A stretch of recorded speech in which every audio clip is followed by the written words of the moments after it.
Welcome to the first episode I'm doing in a series where I play through Dragon Age Origins. Now I have played this game through before, but it was a very long time ago. What I plan on doing with this series is to do a 100% complete playthrough.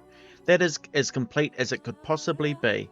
I'll try to get all the codex entries I can, and where different choices give you different actions, I will try to show you different playthroughs where you can see the results of those other actions, even as we stick with the main playthrough for the most part. So first things first, let's just create a new game with Origins.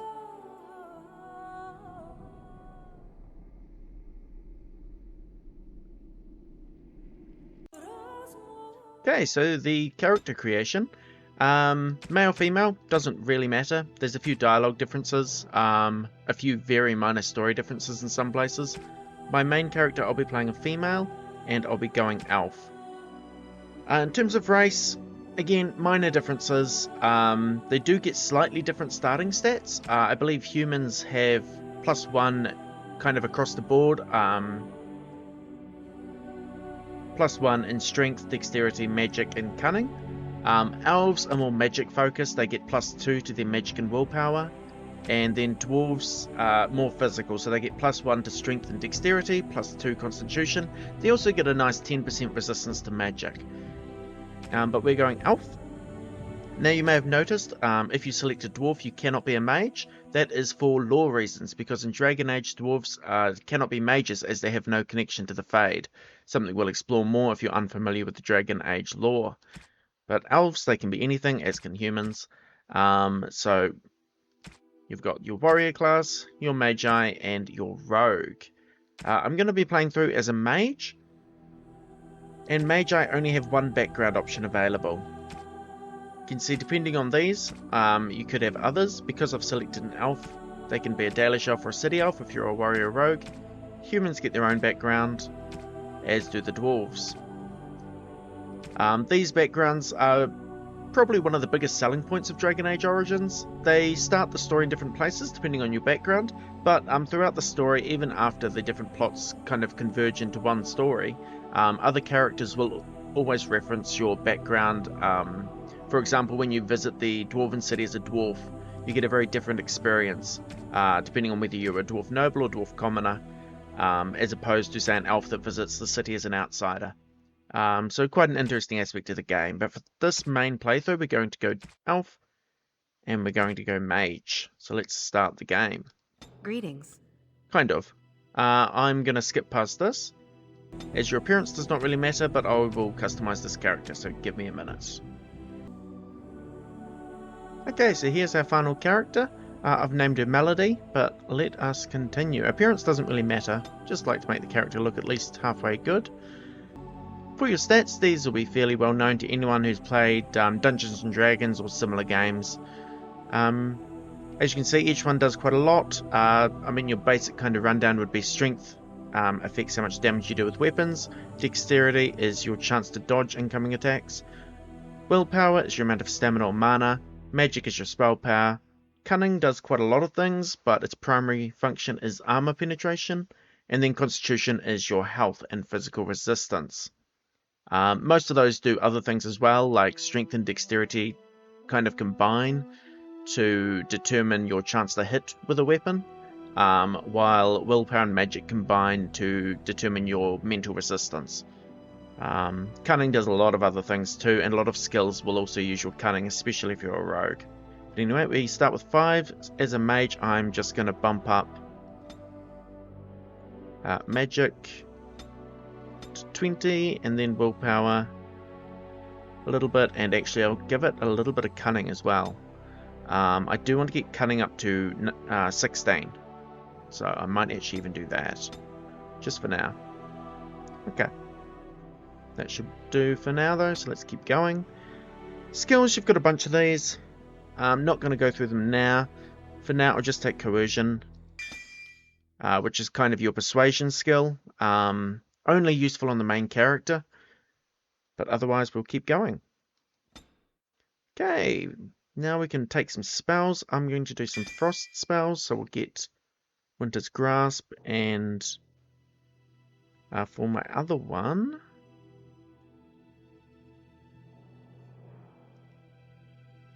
There's something in particular I'm looking for. Yeah, I want to get Spell Might, so I'm going to grab Mana Drain.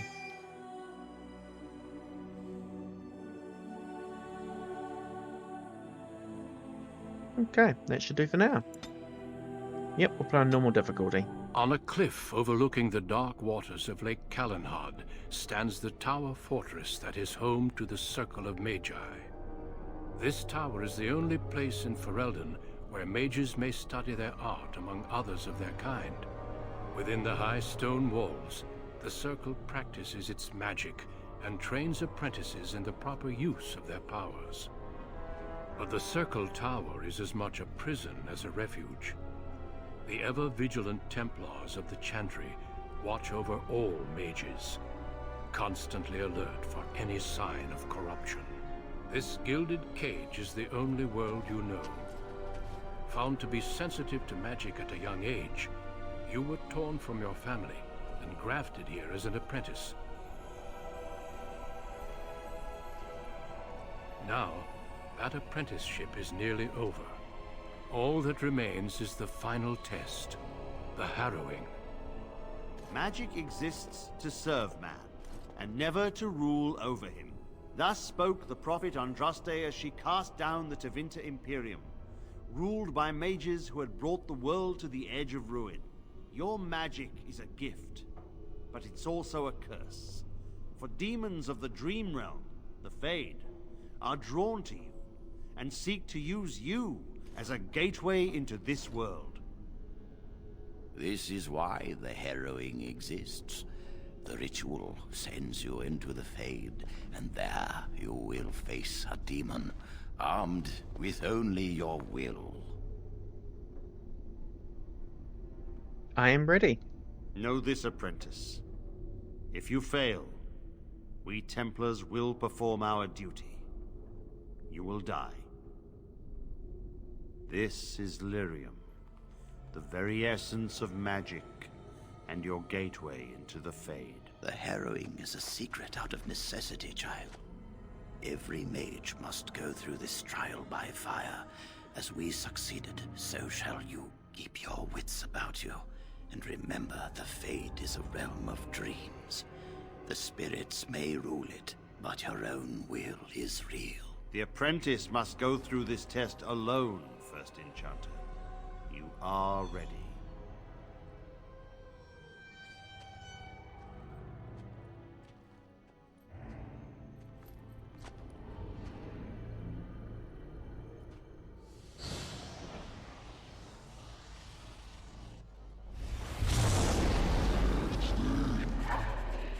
Okay, here we are in the Fade. Right, the way mages interact with the rest of the world is kind of a really interesting part of Dragon Age lore, which I'm sure we'll get into a lot, even here right at the start, since we have the Mage origin. Okay, now we did get a few quest and codex entries at the start. Let's have a quick look at things. And I will be reading out all codex entries, with a couple of exceptions, but for the most part we'll try and read them all out. So at the start, this premium content, this is for a DLC, the Soldier's Peak DLC, I believe it is. We'll be looking at that a lot later, but it just gets added at the start of the game. The Origin quest that we're starting with now is the Harrowing. So the Harrowing is kind of the test you have to do before you become a full mage, to graduate from apprentice. And like they did explain at the start there, it is a deadly for many aspiring mages. But it's kind of a test of will, just to make sure that you are capable of handling magic. Because that's always the danger with mages in Dragon Age, is they're under constant threat of possession by demons. Anyway, phase of healing. So these shimmering orbs of light. Now these, I believe, you only get during the Mage origin story, and they're only useful in the phase here. But basically they are a full heal, so don't be afraid to use them. You're going to lose them once you leave the Fade. So use them if you need to. I do recommend just putting them down onto your quick bar so that they're easily accessible in case you need it. Right. Okay, there's another codex entry, and actually we better start reading some of those. So we have 2, 4, 6. The control ones are easy. These are the ones I'm not really going to read. These just tell you how to, the different parts of the game. So we've got an exploration one, we've got one for going into our inventory, and we've got one for a journal. I actually believe if I bring the map up, I'll get another one for that too. So like I said, I do want this to be a complete playthrough, or as complete as you can make it. You cannot do 100% of everything in a single playthrough. But in that vein of things, I do want to read out these codex entries as we get them. Unfortunately, there are a few right here at the start of the game. I'll try and get through them fairly quickly. But I do want to read these out, as they do give really interesting lore about Dragon Age and its history. But also, I don't know that I've ever actually sat down and read all of them, so that'll be quite interesting for me as well. So, the Harrowing. Among apprentices of the Circle, nothing is regarded with more fear than the Harrowing. Little is known about this rite of passage, and that alone would be cause for dread. But it is well understood that only those apprentices who pass this trial are ever seen again. They return as full members of the Circle of Magi. Of those who fail, nothing is known. Perhaps they are sent away in disgrace. Perhaps they are killed on the spot. I heard one patently ridiculous rumour among the circle at Ravane, which claimed that failed apprentices were transformed into pigs, fattened up and served at dinner to the senior enchanters. But I could find no evidence that the Ravani circle ate any particular quantity of pork. From In Pursuit of Knowledge, The Travels of a Chantry Scholar by Brother Janativi. This is kind of one aspect of the Harrowing, is that the apprentices don't know what it involves. They're not allowed to know before time. As we can see now, it involves entering the Fade and fighting a demon, but the apprentices like to speculate. Anyway, this other one, Beyond the Veil, Spirits and Demons. It is challenging enough for the casual observer to tell the difference between the Fade and the creatures that live within it, let alone between one type of spirit and another. In truth, there is little that distinguishes them, even for the most astute mages, since spirits are not physical entities and are therefore not restricted to recognizable forms or even having a form at all. One can never tell for certain what is alive and what is merely part of the scenery. It is therefore advisable for the inexperienced researcher to greet all objects he encounters. Typically, we must use the term spirit to refer only to the benign, or at least less malevolent, creatures of the Fade, but in truth, all the denizens of the realm beyond the veil are spirits. As the Chant of Light notes, everything within the Fade is a mimicry of our world, a poor imitation, for the spirits do not remotely understand what they are copying. It is no surprise that much of the Fade appears like a manuscript translated from Tevinter into Orlesian and back again by drunken initiates. In general, spirits are not complex, or rather they are not complex as we understand such things. Each one seizes upon a single facet of human experience: rage, hunger, compassion, hope, etc. This one idea becomes our identity. We classify as demons those spirits who identify themselves with darker human emotions and ideas. The most common and weakest form of demon one encounters in the Fade is the Rage Demon. They are much like perpetually boiling kettles, for they exist only to vent hatred, but rarely have an object to hate. Somewhat above these are the Hunger Demons, who do little but eat or attempt to eat everything they encounter, including other demons. This is rarely successful. Then there are the Sloth Demons. These are the first intelligent creatures one typically finds in the Fade. They are dangerous only on those rare occasions that they can be induced to get up and do harm. Desire Demons are far more clever and far more powerful, using all forms of bribery to induce mortals into their realms. Wealth, love, vengeance, whatever lies closest to your heart. The most powerful demons yet encountered are the Pride Demons, perhaps because they, among all their kind, most resemble men. From Beyond the Veil, Spirits and Demons by Enchanter Miradromal. And then we also met a couple of characters. So Knight Commander Gregoire, he was the fighter we just met. He is the commander of the Templars. Your magic is a gift, but it's also a curse. The Circle of Magi has trained you, and we Templars of the Chantry stand vigil to ensure that training is adequate. And then First Enchanter Irving. If you want to survive, you must learn the rules and realize that sometimes sacrifices are necessary. Cool. And a couple of notes. I'm not going to read these ones. This is for a DLC I've got installed, but we'll look at that DLC later. So you've got the credits, so the people who worked on it, for the Feast Day gifts, and then the Feast Day pranks.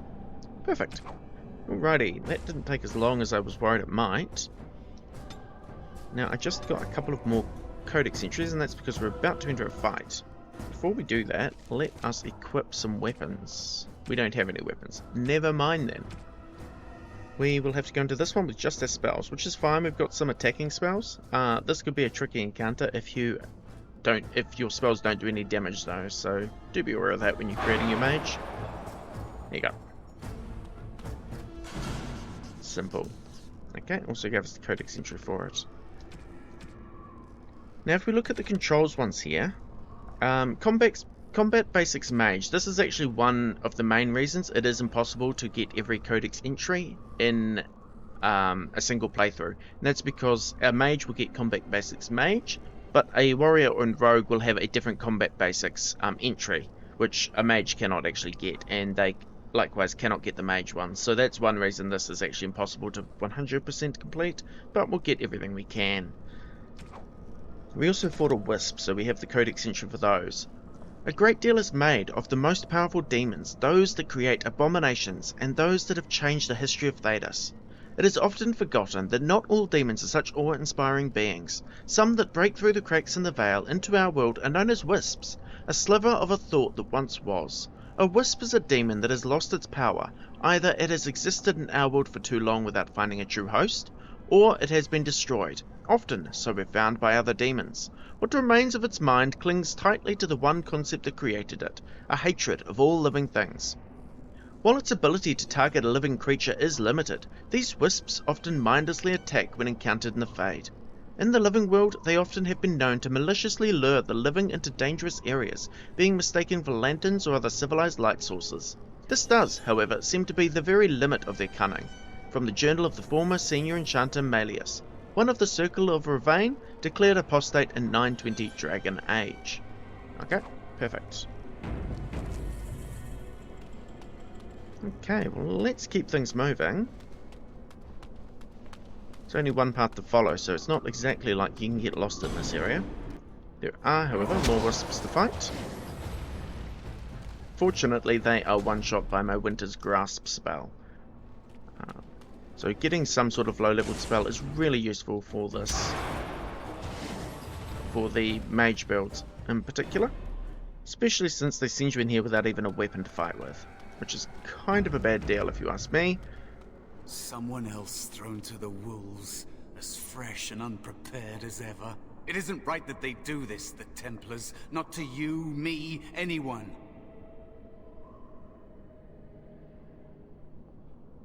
I will succeed, right or not. Well, you say that now.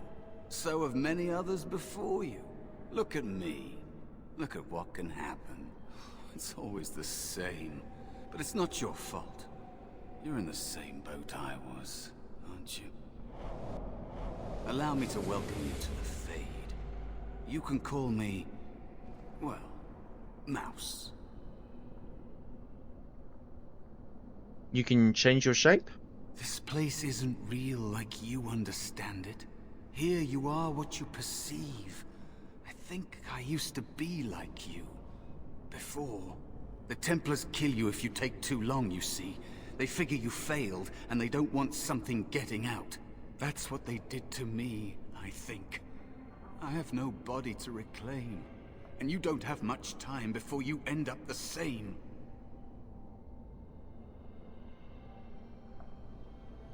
What am I supposed to do? There's something here, contained, just for an apprentice like you. You have to face the creature, a demon, and resist it. If you can. That's your way out.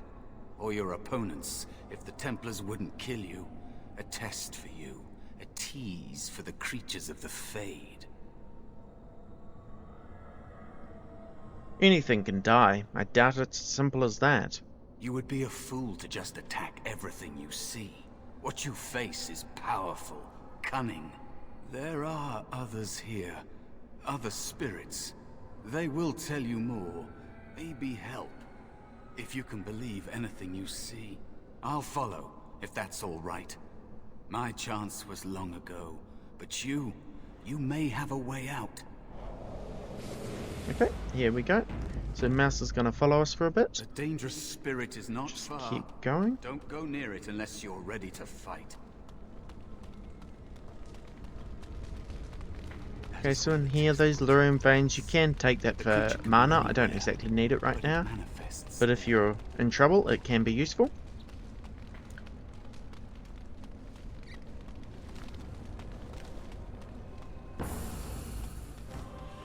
There's another wisp.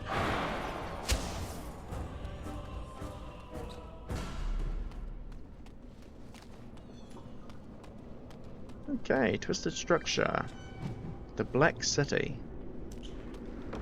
There's some more of those shimmering orb of light. Cool. No traveller to the Fade can fail to spot the Black City. It is one of the few constants of that ever-changing place. No matter where one might be, the city is visible, always far off, for it seems that the only rule of geography in the Fade is that all points are equidistant from the Black City. The chant teaches that the Black City was once the seat of the Maker, from whence he ruled the Fade, left empty when men turned away from him. Dreamers do not go there, nor do spirits. Even the most powerful demons seem to avoid the place. It was golden and beautiful once, so the story goes, until a group of powerful Magister Lords from the Tevinter Imperium devised a means of breaking in. When they did so, their presence defiled the city, turning it black, which was, perhaps, the least of their worries. From beyond the veil, spirits and demons by Enchanter Madromal. Cool, that's interesting. So in the Fade you sometimes see these structures. Who is attacking me? There is a wisp there. Cool, took him out.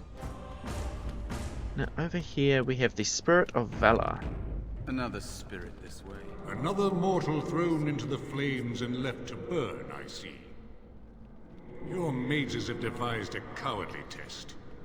Better you were pitted against each other to prove your mettle with skill, and to be sent unarmed against a demon. I agree, but I didn't have a choice. Indeed. The choice and the fault lies with the mages who sent you here. That you remain means you have not yet defeated your hunter. I wish you a glorious battle to come. I need your help. Of course. You are not the first mortal to seek my aid. I am not here to assist you, however. My purpose is to seek perfection, creating the ultimate weapon for the pursuit of valor. Would one of these weapons affect the demon? Without a doubt.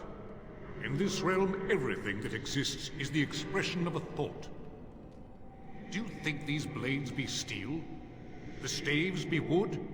Do you believe they draw blood? A weapon is a single need for battle, and my will makes that need reality.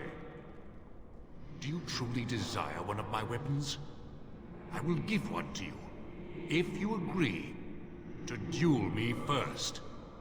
Valor shall test your mettle as it should be tested. You can agree to his duel if you have enough willpower, which, since we're a mage, you probably do. You can actually skip the duel and just get one of the weapons from him without the fight. How dare you accuse me? I am no demon preying upon helpless mortals to steal their essence. I am a being of honor and valor. I am a warrior.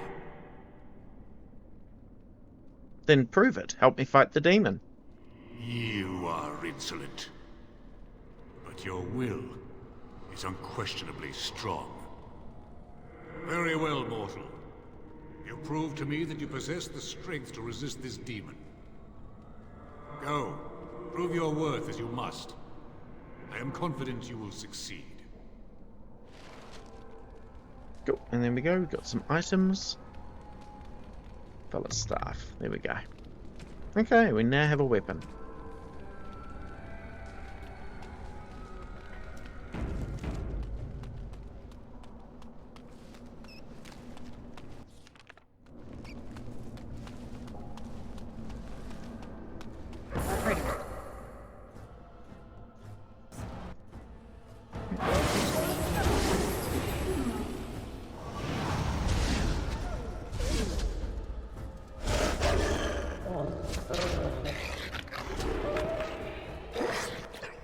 These spirit wolves are not particularly hard, but they are a little bit stronger than the wraiths we have been fighting. Sorry, the wisps we have been fighting. And I believe they probably gave me the codex entry for them too. Yep, wolf. It is rather unfair, the reputation that the wolf possesses in Ferelden. For a people that so clearly adore their hounds, Ferelden simultaneously harbour a distrust of wolves that borders on the unreasonable. Unreasonable, that is, if one were not familiar with the ancient legends regarding werewolves. There was a time in Ferelden's past when demons inhabited the bodies of wolves in great numbers, causing the wars against werewolves and spreading great fear and panic. The werewolves were slain, but even today the noble wolf is still looked upon with distrust. From Legends of Ferelden by Mother Alis of Denerim, 910 Dragon. An attack by wolves upon civilized folk happens rarely, often only in times of desperation, and even then only when the wolves have the advantage of numbers. This can change during a blight. When darkspawn rise onto the surface, their presence dramatically alters the savage nature of normal beasts. In blights past, as the corruption of the darkspawn spreads to the wilder areas of Thedas, it would infect the animals found there, and the more powerful of them would survive and be transformed into a more vicious and dangerous beast. A blight wolf is one such example, mad with the pain of its infection, and only through the overriding command of the darkspawn does it still retain some semblance of its pack instincts. Blight wolves are always found in large groups and will tend to overwhelm a single target if they can, using their numbers to their advantage. It is fortunate that these creatures rarely survive the corruption for very long. Now, I believe this is, I don't know if it's intended or not, but something of a bug. This first bit is almost certainly just from encountering a normal wolf. I don't think the game quite knows what to do with the spirit wolves you meet in the Mage origin, so it gives me the Blight Wolf Codex as well. Even though we haven't actually met any Blight Wolves yet. That's all good, and under controls we picked up plot helpers, that's fine. Okay, let's keep going. Be cautious. There is another spirit here. Not the one hunting. Oh, Sloth Demon. Let us talk to him. So, you are the mortal being hunted. And the small one, is he to be a snack for me? I don't like this. He's not going to help us. We should go. No matter. The demon will get you eventually. And perhaps there will even be scraps left.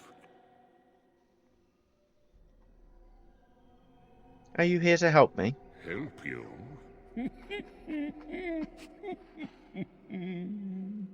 Nothing can help you. Be gone. Surely you have better things to do than bother sloth, mortal. Oh, I tire of you already. I need help defeating a demon. You have a very nice staff. Why would you need me? Go. Use your weapon, since you have earned it. Be valorous. He looks powerful.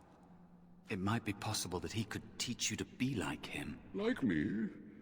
You mean teach the mortal to take this form? Why? Most mortals are too attached to their forms to learn the change. You, on the other hand, little one, might be a better student. You let go of the human form years ago. I don't think I'd make a very good bear. How would I hide? Hiding doesn't solve anything. We need to face our fears. We? I have faced more in this place than you can imagine. Fear is just one more thing. But you are right. Hiding doesn't help. I'm sorry, it's the Fade. It changes you. I'll try. I'll try to be a bear. If you'll teach me. That's nice. But teaching is so exhausting. Away with you now. I told you he wasn't going to help us.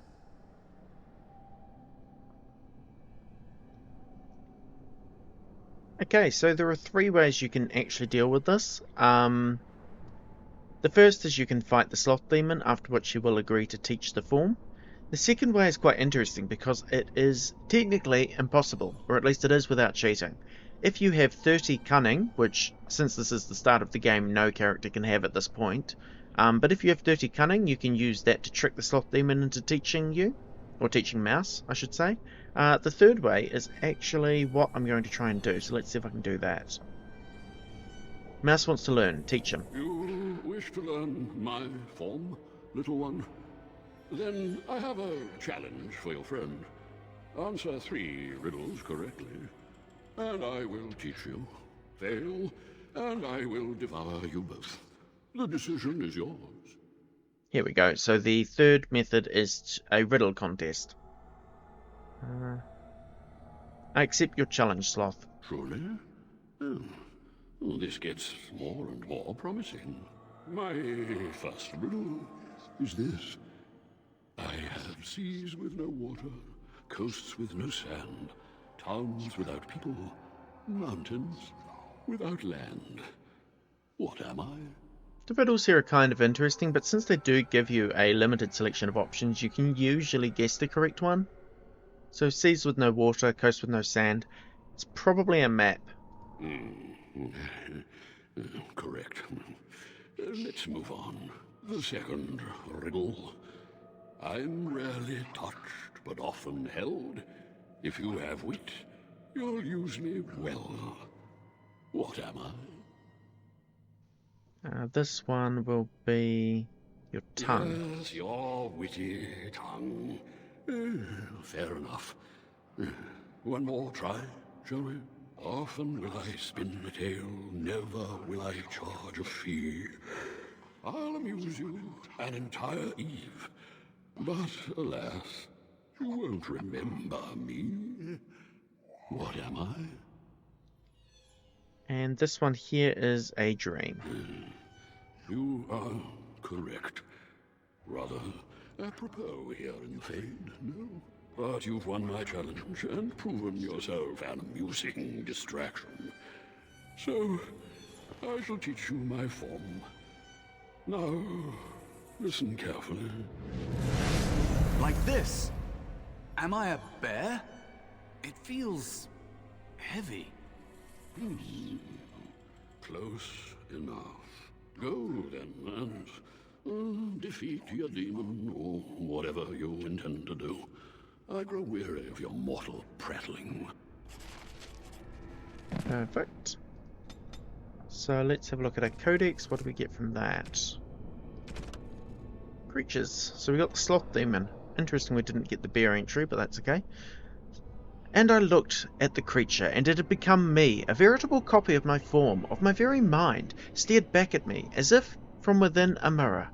I thought surely that this was a trick, an illusion meant to put me off guard, but as I engaged the thing with my sword, it fought me with maneuvers that I recognized. It parried as I parried. It swung as I swung.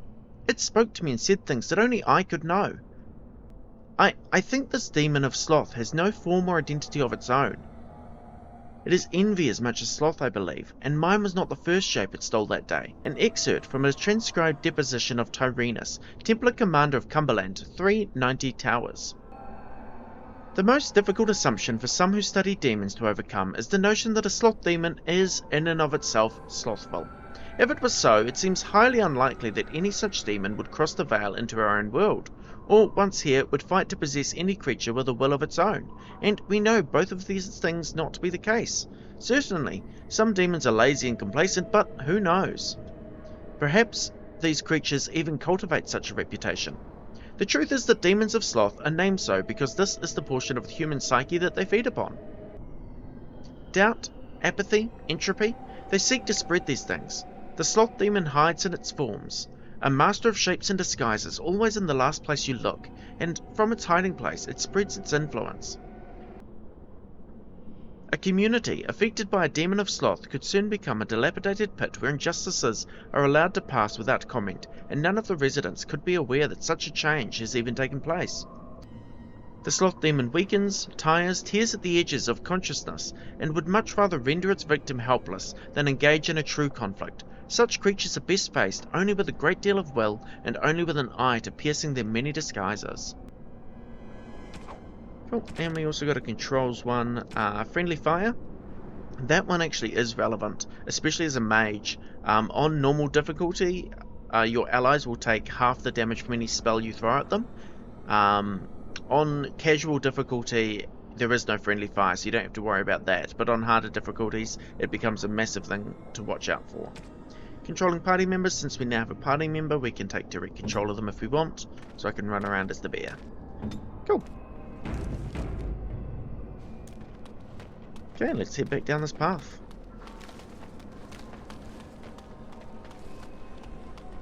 So those are kind of the two things you can get to help out against the fight against a demon. You can get a staff from the Spirit of Valor, and you can get Mouse to turn into a bear. These Spirit Wolves are back, so let's take them out. You can see the wolves are actually going after the bear now. They're kind of ignoring me, which, you know, suits me.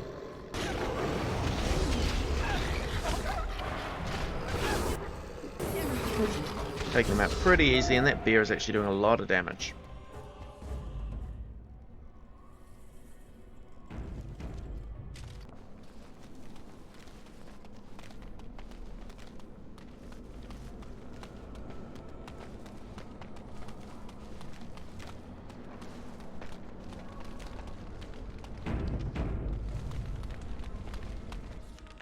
There is a Okay, a demon. This one's a rage demon.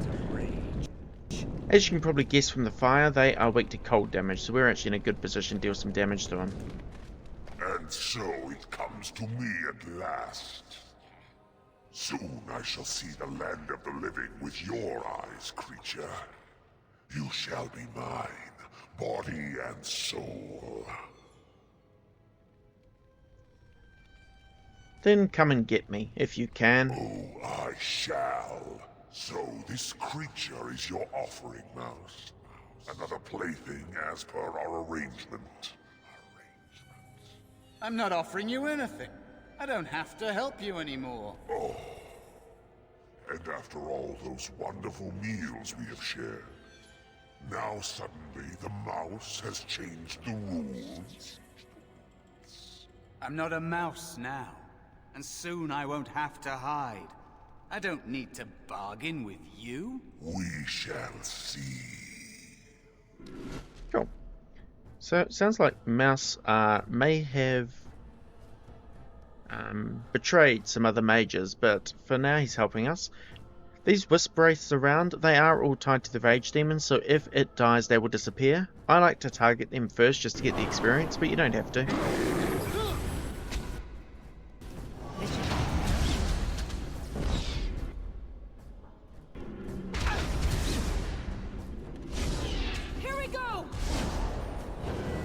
Oh, there's a level up. Awesome.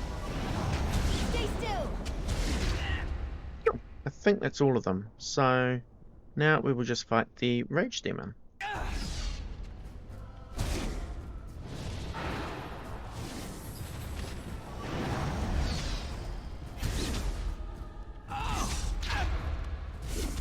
You're mine. You did it. You actually did it! When you came, I hoped that maybe you might be able to, but I never really thought any of you were worthy. It's all a little too easy. That is because you are a true mage. One of the few. The others, they never had a chance. The Templars set them up to fail, like they tried with you. I regret my part in it. But you have shown me that there is hope.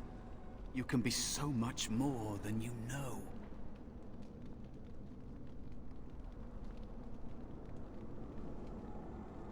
So what is it that you think you can get from me? You defeated a demon. You completed your test. With time, you will be a master enchanter with no equal. And maybe there's hope in that for someone as small and as forgotten as me. If you want to help, there may be a way for me to leave here, to get a foothold outside.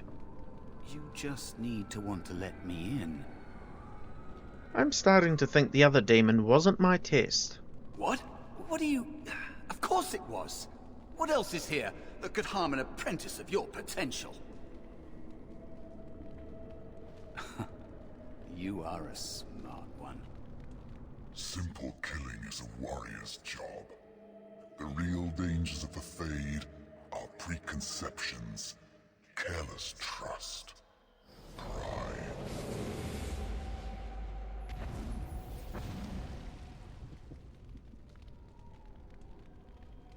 Keep your wits about you, Mage.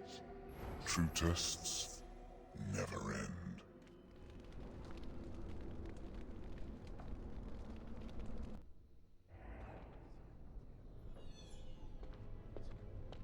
Are you alright? Say something, please.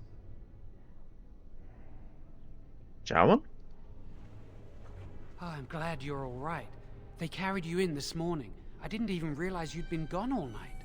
I've heard about apprentices who never come back from harrowings. Is it really that dangerous? What was it like?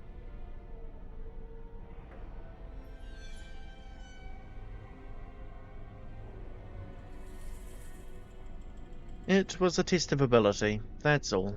There must be something more, or they'd tell the apprentices what's involved. I know I'm not supposed to know, but we're friends. Just a little hint, and I'll stop asking, I promise. I had to enter the Fade. Really? That's it? And if a demon possesses you, they kill you. That makes sense. They want to see if you can resist a demon and stop yourself from becoming an abomination. And now you get to move to the nice mage's quarters upstairs. I'm stuck here and I don't know when they'll call me for my harrowing.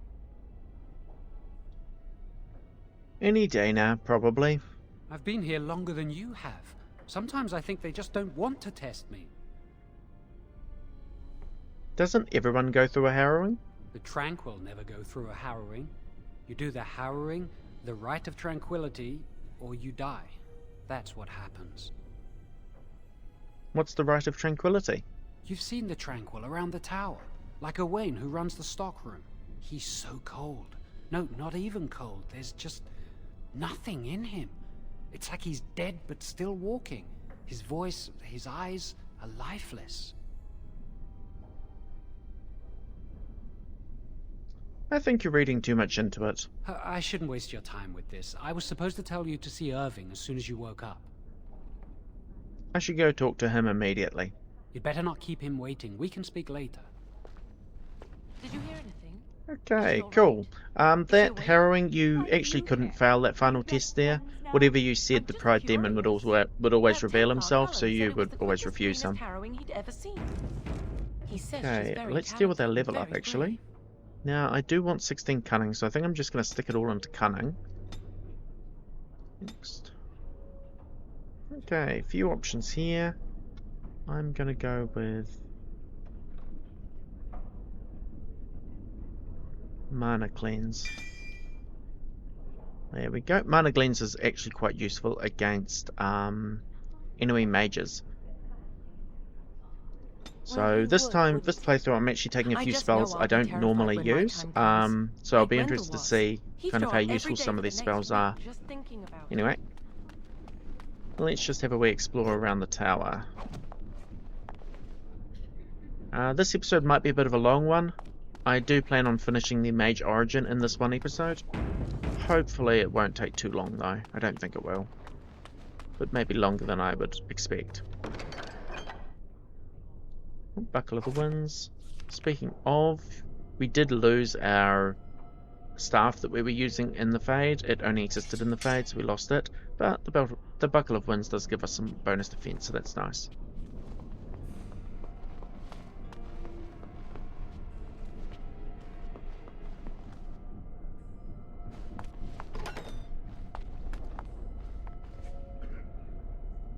Don't think we can go out here. Oh, we can.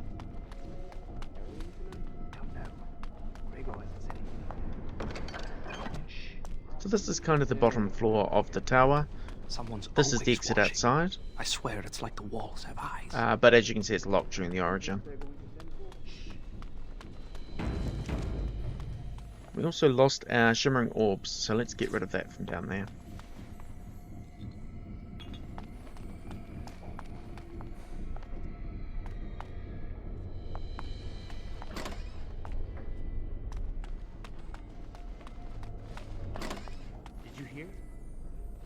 Hear what? This should be easy enough. I've heard they suspect someone of dabbling in blood magic. Why would anyone do something so stupid? That's a death sentence. You can bend others to Another your Buckle will of the Winds. Nice. to your service. That's what I hear anyway. Let's get started.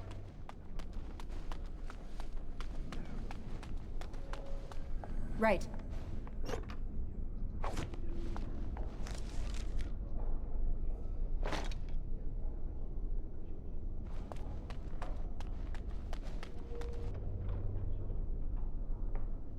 Don't need to go to the basement right now.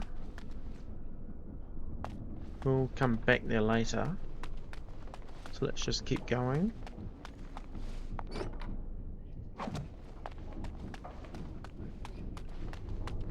Must control the fire with your will. Keep the flames steady. We don't want it sputtering and leaping about. That's what causes most of the injuries. Do you remember what the chantry says about magic? Magic must serve man, and not rule over him. Very good. And what do you think Okay, that the means? Fade. Can anyone tell me?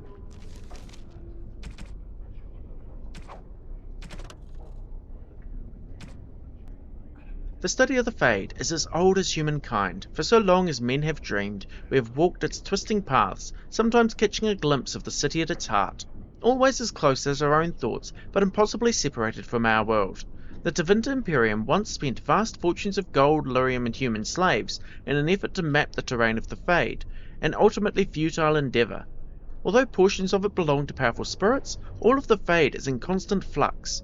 The Imperium succeeded in finding the disparate and ever-shifting realms of a dozen demon lords, as well as cataloguing a few hundred types of spirits, before they were forced to abandon the project. The relationship of dreamers to the Fade is complex. Even when entering the Fade through the use of lyrium, mortals are not able to control or affect it. The spirits who dwell there, however, can, and as the Chantry teaches us, the great flaw of the spirits is that they have neither imagination nor ambition.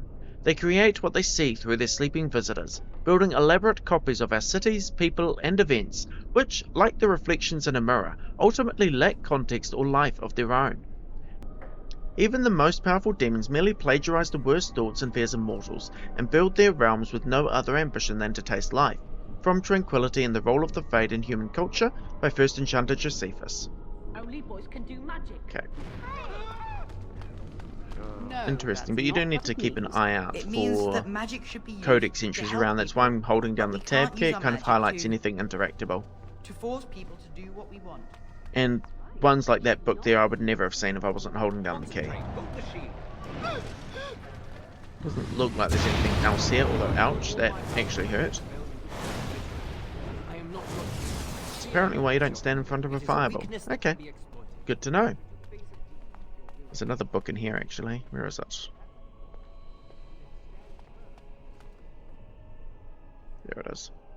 As you wish.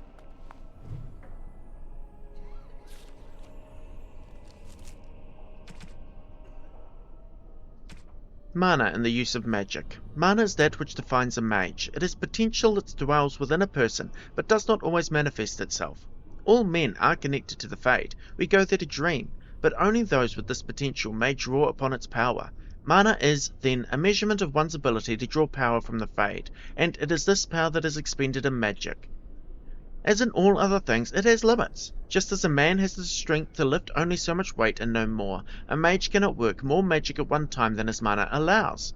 If he wishes to work magic that would be beyond his strength, a mage must bolster his mana with lyrium. Without lyrium, it is possible for the reckless to expend their own life force in the working of magic, and, occasionally, ambitious apprentices injure or even kill themselves by overexertion. From the Lectures of First Enchanter Wenceslas. Interesting in-game reason for having mana there? Okay. I think that's everything on this floor though, so let's head upstairs. This should be easy enough. Okay. Let's look to Owain. Welcome to the Circle's stockroom of magical items. My name is Owain. How may I assist you? Are you really a tranquil mage? I voluntarily submitted to the rite of tranquility. I was unwilling to undergo the harrowing. I find this state agreeable. What is it like not having emotions? I see the world with clarity. I remember the days when my mind was filled with inconvenient and seething emotions. Now things are simple. What was becoming tranquil like? It is difficult to describe. I would perhaps compare it to being plunged into a pool of ice-cold water. What happened during the Rite of Tranquility? I was ordered to never speak of it. I cannot go against the Circle's wishes. I should go now. Very well. Goodbye. Yep, so there's a tranquil mage. They've had their connection to the Fade severed, so they can no longer practice magic, but it kind of strips away their emotions as well. Okay, let us... Thought I saw something over here. Maybe not. That's all good.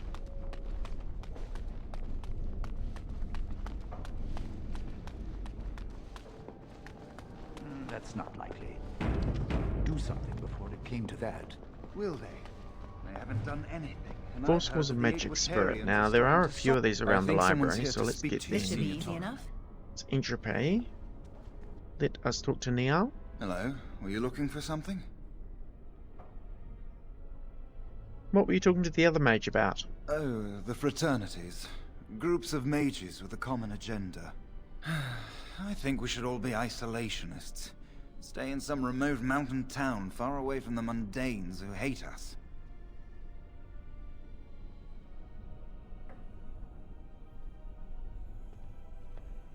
I agree. I'd go hide alone in the wilds if I could. But you know they just brand me an apostate and hunt me down. There is no leaving the circle. It's till death do us part. Romantic, isn't it? Who are you? I'm Njal, a mage just like you. I've seen you around, haven't I? I must have. You mentioned being branded an apostate earlier. If you leave the circle, you become an apostate. And the punishment for leaving is death. Pretty grim, huh? There must be mages who aren't part of a circle. I've heard of hedge witches who've managed to survive on their own, eluding the circle for a lifetime. But if the Templars discover them, well, you know what happens. Then there are stories about the Dalish elf clans having great magic. But who knows what's truth and what's fiction when it comes to the Dalish? I should get going. Alright, have a good day. Well, let's talk to Torin. Hello. Congratulations on your harrowing last night. Good work. Tell me about the fraternities. They're found in all circles throughout Thedas. Groups of enchanters who hold similar viewpoints, who band together to make their voices heard. The most influential fraternity are the Equitarians. They are moderates and believe in a code of conduct that all mages should adhere to. Then there are the Chantry apologists, the Loyalists. The Chantry says something and they follow it to the letter. The Lucrosians just want to make money, and the Isolationists would like us all to be hermits and live on an island. Then of course there are the Libertarians. They want more power for the Circle, more autonomy. Thanks, that was interesting. Mages have enough opposition from the outside without tearing our circles apart with infighting. But what can you do? I should be going. Fair enough. Good day to you. Okay, we've just got a few more codex entries. There are a couple more in the library I want to grab, and then we'll look at them all. So, that one. Now, interestingly, that one is a section of books that appear to be missing. We'll actually find those books in a minute, but for now, they are not on the bookshelf. And here's the last one I wanted. Just double check there aren't any more hanging around. Oh, this one here. Okay, cool. So we just got a bunch of codex entries. Let us take a minute to read through them all. Eardrick. Okay, we'll talk to him in a minute. Okay, creatures. Rage Demon. This was actually from the Harrowing. I forgot to read it earlier. So, Rage Demon. Encountered in the Fade, the true form of a Rage Demon is a frightening sight, a thing of pure fire, its body seemingly made of amorphous lava, and its eyes two pinpricks of baleful light radiating from its core. The abilities of such a demon center on the fire it generates. It burns those who come near, and the most powerful of its kind are able to lash out with bolts of fire and even firestorms that can infect entire areas. Fortunately, even powerful rage demons are less intelligent than most other varieties. Their tactics are simple: attack an enemy on sight with as much force as possible until it perishes. Some rage demons carry over their heat-based abilities into possessed hosts, but otherwise the true form is mostly seen outside of the Fade when it's specifically summoned by a mage to do his bidding. Cool. And then most of the ones we just picked up in the library in this section though. So let's have a look. The Fraternity of Enchanters. Another aspect of circle life is the fraternity. When a mage becomes an enchanter, he may ally himself with a fraternity. These are cliques that cross circle boundaries, mages of common interests and goals who band together to ensure that their voice is heard within the College of Magi in Cumberland. The largest fraternities currently are the Loyalists, who advocate loyalty and obedience to the Chantry, the Equestrians, who advocate temperance and follow a distinct code of conduct which they believe all mages should hold themselves to, the Libertarians, a growing fraternity, publicly maintaining greater power for the circles, but secretly advocating a complete split from the Chantry, a dangerous opinion, naturally, the Isolationists, a small group that advocates withdrawing to remote territories in order to avoid conflicts with the general populace. The Lacrosians, who maintain that the circle must do what is profitable first and foremost, they prioritize the accumulation of wealth and the gaining of political influence a close second. So far, an alliance between the Loyalists and Equestrians has prevented the Libertarians from gaining much headway, but there are signs that the Equestrians may throw their support in with the Libertarians. If that happens, many mages predict it will come to civil war among the circles. From the Circle of Magi, a history by First Enchanter Josephus. Right, the hierarchy of the circle.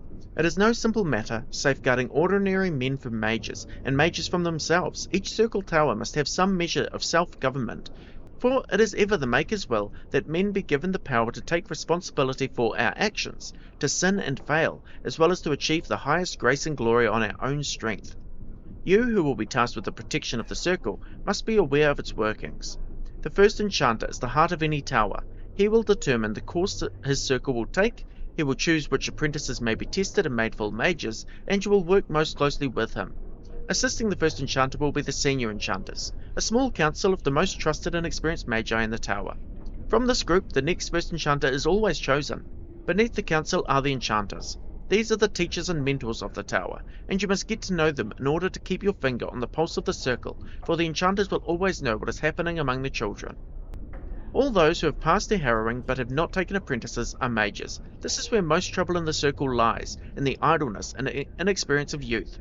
The untested apprentices are the most numerous denizens of any tower, but they more often pose threats to themselves due to their lack of training than to anyone else. Knight Commander Sylvain of the Chantry Templars in a letter to his successor. Oh, interesting to know what the different ranks mean. Now these four here are the different schools of magic. Okay, so creation. Opposition in all things, for earth, sky, for winter, summer, for darkness, light. By my will alone is balance sundered, and the world given new life. Threnodies 5:5. The school of creation, sometimes called the school of nature, is the second of the schools of matter, the balancing force and complement of entropy. Creation magic manipulates natural forces, transforming what exists and bringing new things into being. Creation requires considerable finesse, more than any other school, and is therefore rarely mastered. Those mages who have made a serious study of creation are the highest in demand, useful in times of peace as well as war. From the Four Schools, a treatise by First Enchanter Josephus. Entropy. To you, my second-born, I grant this gift. In your heart shall burn an unquenchable flame, all-consuming and never satisfied. Threnodies 5:7. The second of the two schools of matter, entropy is the opposing force of creation. For this reason, it is often called the school of negation. Nothing lives without death. Time inevitably brings an end to all things in the material world, and yet in this ending is the seed of a beginning. A river may flood its banks, causing havoc, but bring new life to its floodplain. The fire that burns a forest ushers in new growth, and so it is with entropic magic that we manipulate the forces of erosion, decay, and destruction to create anew. From the Four Schools, a treatise by First Enchanter Josephus. Primal. Those who oppose thee shall know the wrath of heaven. Field and forest shall burn, the sea shall rise and devour them. The wind shall tear their nations from the face of the earth. Lightning shall rain down from the sky. They shall cry out to their false gods and find silence. Andraste 7:19. Sometimes called the school of power, the primal school is the second of the schools of energy, balanced by spirit, and concerns the most visible and tangible forces of nature itself.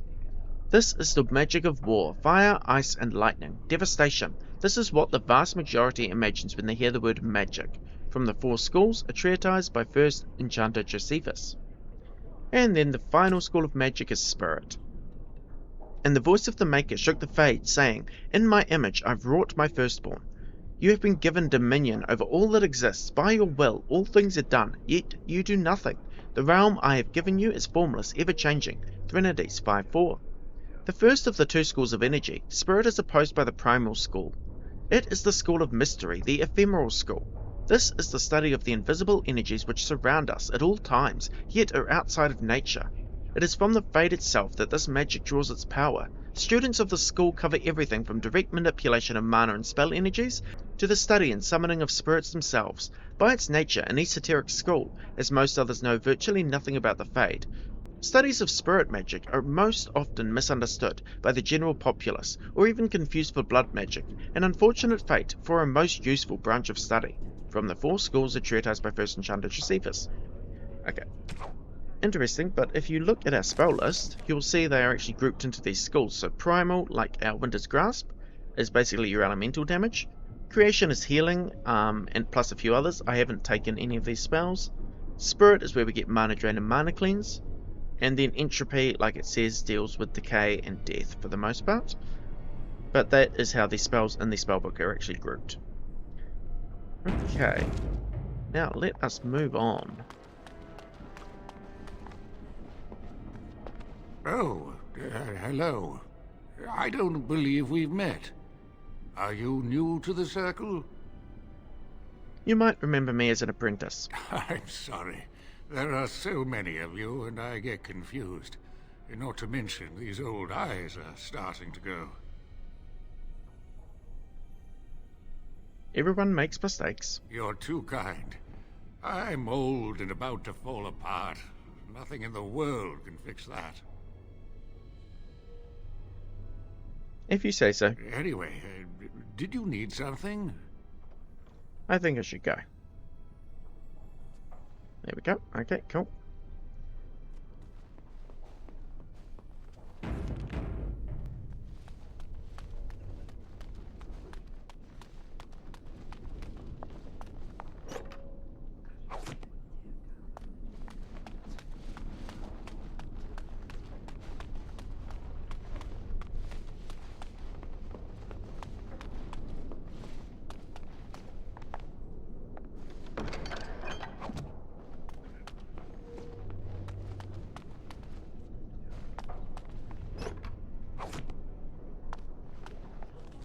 Finally found a weapon, an Acolyte Staff, so let's equip that. Don't have anything else useful though.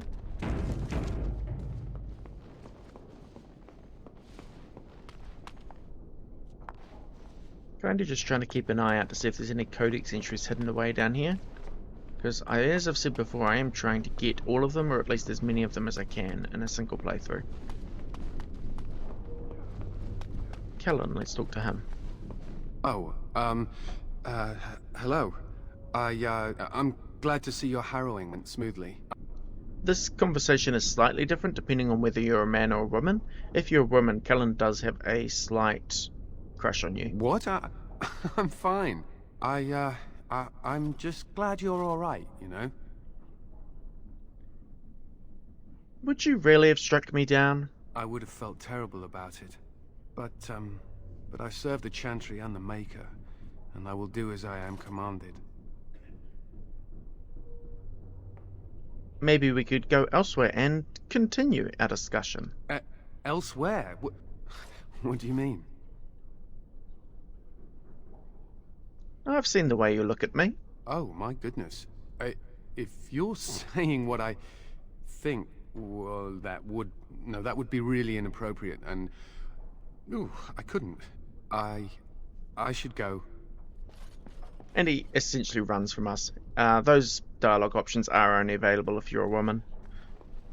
Okay, let's come in here and have a look. As you wish.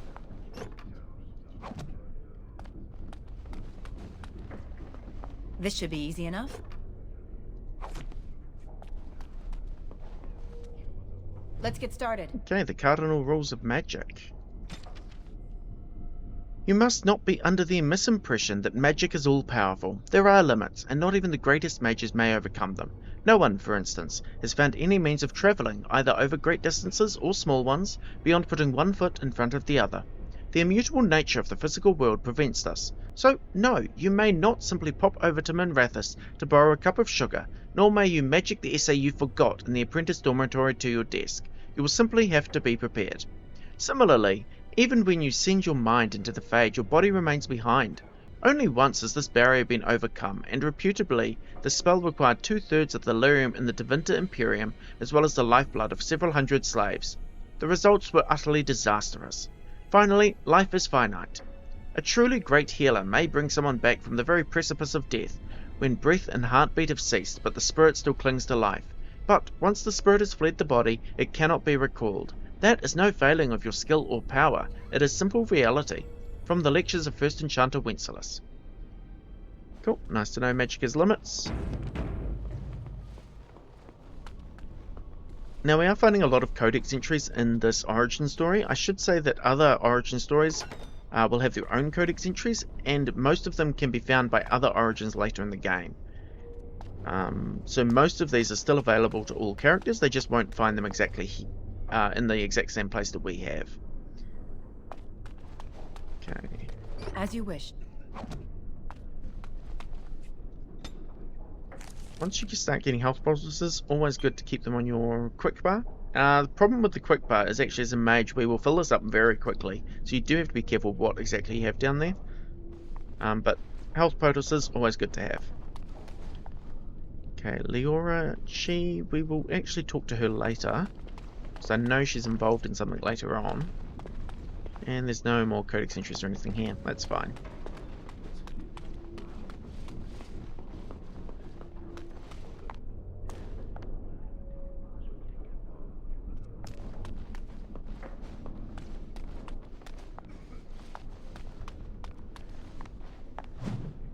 Founding of the Chantry. Cordelius Dragon, king of the city-state of Orlais, was a man of uncommon ambition. In the year -15 Ancient, the young king began construction of a great temple dedicated to the Maker and declared that by its completion he would not only have united the warring city-states of the south, he would have brought the Andrastian belief to the world. In -3 Ancient, the temple was completed. There, in its heart, Draken knelt before the eternal flame of Andraste and was crowned ruler of the Empire of Orlais. His first act as emperor, to declare the Chantry as the established Andrastian religion of the empire. It took 3 years and several hundred votes before Orlessa of Montesamard was elected to lead the new Chantry. Upon her coronation as divine, she took the name Justinia, in honour of the disciple who recorded Andraste's songs. In that moment, the ancient era ended and the divine age began, from Ferelden Folklore and History by Sister Patrine, Chantry's scholar. We will find a codex entry later explaining about the dates that are used in Dragon Age, but basically they all start from the founding of the Chantry, so the reason these dates are negative is because this was 15 years before the founding of the Chantry. But I'll wait until that later codex entry to explain more about the dates. Kylie. Blessed art thou who exists in the sight of the Maker. Blessed are the penitents who seek his return. Blessed is the prophetess, purified by flame. May the chant reach the Maker's ears and tell him of our contrition, so let it be. Oh, I didn't see you there. I recite the Maker's blessings every day. It brings me peace in troubled times. I should not interrupt your meditations. Oh, all right then. I should go. My mentor only allows a few minutes each day for religious contemplation.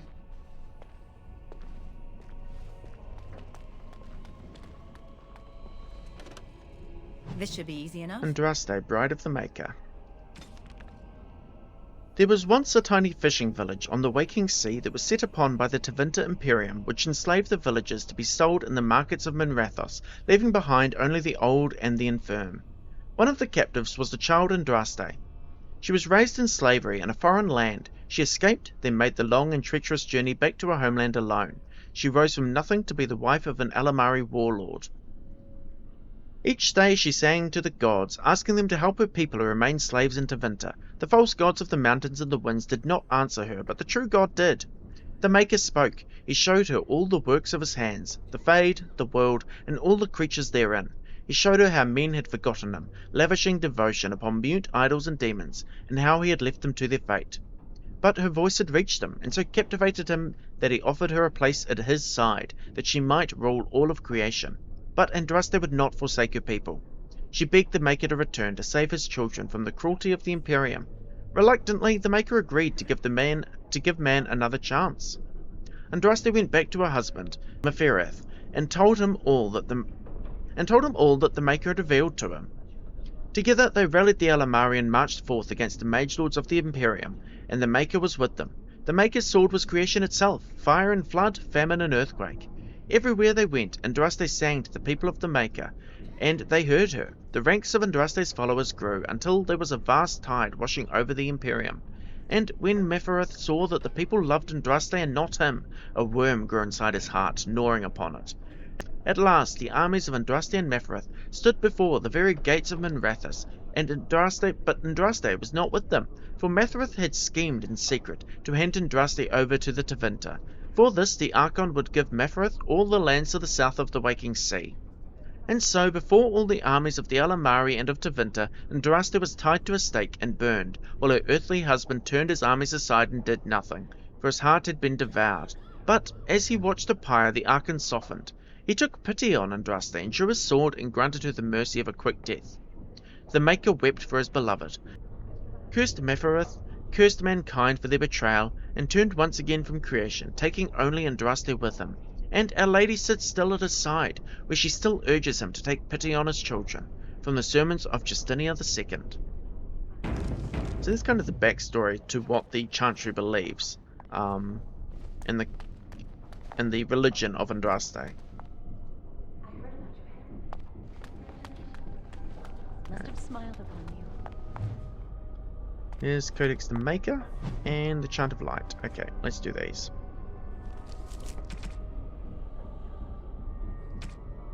The Chant of Light, the Blight.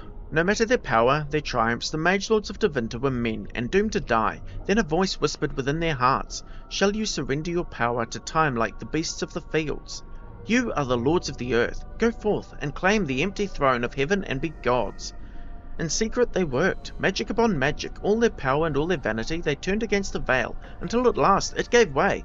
Above them a river of light, before them the throne of heaven, waiting, beneath their feet, the footprints of the Maker, and all around them echoed a vast silence. But when they took a single step towards the empty throne, a great voice cried out, shaking the very foundations of heaven and earth. "And so is the golden city blackened, with each step you take in my hall. Marvel at perfection, for it is fleeting. You have brought sin to heaven, and doom upon all the world. Violently were they cast down, for no mortal may walk bodily in the realm of dreams, bearing the mark of their crime, bodies so maimed and distorted that none should see them, and know them for men. Deep into the earth they fled, away from the light, in darkness eternal they searched, for those who had goaded them on, until at last they found their prize, their god, their betrayer, the sleeping dragon Dumat. Their taint twisted even the false god, and the whisperer awoke at last, in pain and horror, and led them to wreak havoc upon all the nations of the world. The first blight, from Threnodies 8. And then the Maker. There was no word, for heaven and for earth, for sea or sky, all that existed was silence. Then the voice of the Maker ran out, the first word, and his word became all that might be. Dream and idea, hope and fear, endless possibilities, and from it made his firstborn. And he said to them, "In my image I forge you. To you I give dominion over all that exists. By your will may all things be done." Then in the centre of heaven he called forth a city with towers of gold, streets with music for cobblestones, and banners which flew without wind. There he dwelled, waiting to see his wonders his children would create. The children of the Maker gathered before his golden throne and sang hymns of praise unending, but their songs were the songs of the cobblestones. They shone with the golden light reflected from the Maker's throne. They held forth the banners that flew on their own, and the voice of the Maker shook the fades, saying, "In my image I have wrought my firstborn. You have been given dominion over all that exists. By your will all things are done, yet you do nothing. The realm I have given you is formless, ever-changing." And he knew he had wrought amiss. So the Maker turned from his firstborn, and took from the fade a measure of its living flesh, and placed it apart from the spirits, and spoke to it, saying, "Here I decree opposition in all things, for earth, sky, for winter, summer, for darkness, light. By my will alone is balance sundered, and the world given new life. And no longer was it formless, ever-changing, but held fast, immutable, with words for heaven and for earth, sea and sky. At last did the Maker from the living world make men, immutable as the substance of the earth, with souls made of dream and idea, hope and fear, endless possibilities. Then the Maker said, "To you, my second-born, I grant this gift. In your heart shall burn an unquenchable flame, all-consuming and never satisfied. From the fade I crafted you, and to the fade you shall return, each night in dreams, that you may always remember me, And then the Maker sealed the gates of the Golden City, and there he dwelled, waiting to see the wonders his children would create. Trinities 5, 1-8. So we've read part of that before, but that's kind of the whole chant of light, and the kind of belief on what the Maker does or is. We do have a controls note here. Oh, that's about health poultices, that's fine. They're essentially healing potions. Just called something slightly different. And there's another book over here. The Rite of Annulment. Now we did hear about this earlier, so let's see what the Codex has to say on it. In the 83rd year of the Glory Age, one of the mages of the Navaran Circle was found practicing forbidden magic. The Templars executed him swiftly, but this brewed discontent among the Navara Circle. The mages made several magical attacks against the Templars, vengeance for the executed mage, but the Knight Commander was unable to track down which was responsible. 3 months later, the mages summoned a demon and turned it loose against their Templar watchers. Demons, however, are not easily controlled. After killing the first wave of Templars who tried to contain it, the demon took possession of one of its summoners. The resulting abomination slaughtered Templars and mages both before escaping into the countryside. The Grand Cleric sent a legion of Templars to hunt the fugitive. They killed the abomination a year later, but by that time it had slain 70 people. Divine Galatia, responding to the catastrophe in Navarra and hoping to prevent further incidents, granted all the Grand Clerics of the Chantry the power to purge the circle entirely if they rule it irredeemable. This rite of annulment has been performed 17 times in the last 700 years. From Of Fires, Circles and Templars, A History of Magic in the Chantry by Sister Petrine, Chantry Scholar. So there it is. It basically gives the Templars the right to kill all the mages in any given circle, if they deem it necessary. Which in theory would only be done in extreme circumstances, but we'll see. Okay. Many have already gone to Ostagar. Wynne, Aldred, and most of the senior mages. We've committed enough of our own to this war effort. Your own? Since when have you felt such kinship with the mages, Gregor? Or are you afraid to let the mages out from under Chantry supervision, where they can actually use their Maker-given powers? How dare you suggest? Gentlemen, please. Irving, someone is here to see you. You sent for me? If it isn't our new sister in the circle. Come, child. This is... Yes, this is she. Well, Irving, you're obviously busy. We will discuss this later. Of course. Well, then, where was I? Oh, yes, this is Duncan of the Grey Wardens. Pleased to meet you. You've heard about the war brewing to the south, I expect. Duncan is recruiting mages to join the King's army at Ostagar. Who are we fighting? The Darkspawn threat grows in the south. We need all the help we can get. What are Darkspawn? They are twisted monsters that dwell underground where the sun's light cannot touch them. They have formed into a horde in the Korkari Wilds and threaten to invade north into the valley. I fear if we don't drive them back, we may see another blight. Duncan, you worry the poor girl with talk of blights and darkspawn. This is a happy day for her. We live in troubled times, my friend. We should seize moments of levity, especially in troubled times. The harrowing is behind you. Your phylactery was sent to Denerim. You are officially a mage within the circle of Magi. My phylactery? You may not remember, but blood was taken from you when you first came to us. This blood is preserved within a phylactery. So they can be hunted if they turn apostate. We have few choices. The gift of magic is looked upon with suspicion and fear. We must prove we are strong enough to handle our power responsibly. You have done this. I present you with your robes, your staff, and a ring bearing the Circle's insignia. Wear them proudly, for you have earned them. Thank you. It goes without saying that you shall not discuss the harrowing with those who have not undergone the rite. Now then, take your time to rest, or study in the library. The day is yours. I will do that. I will return to my quarters. Would you be so kind as to escort Duncan back to his room, child? It would be my pleasure. The guest quarters are on the east side of this floor, close to the library. Now, if you'll both excuse me, I have matters to discuss with Gregor. Okay, so here we go, Duncan.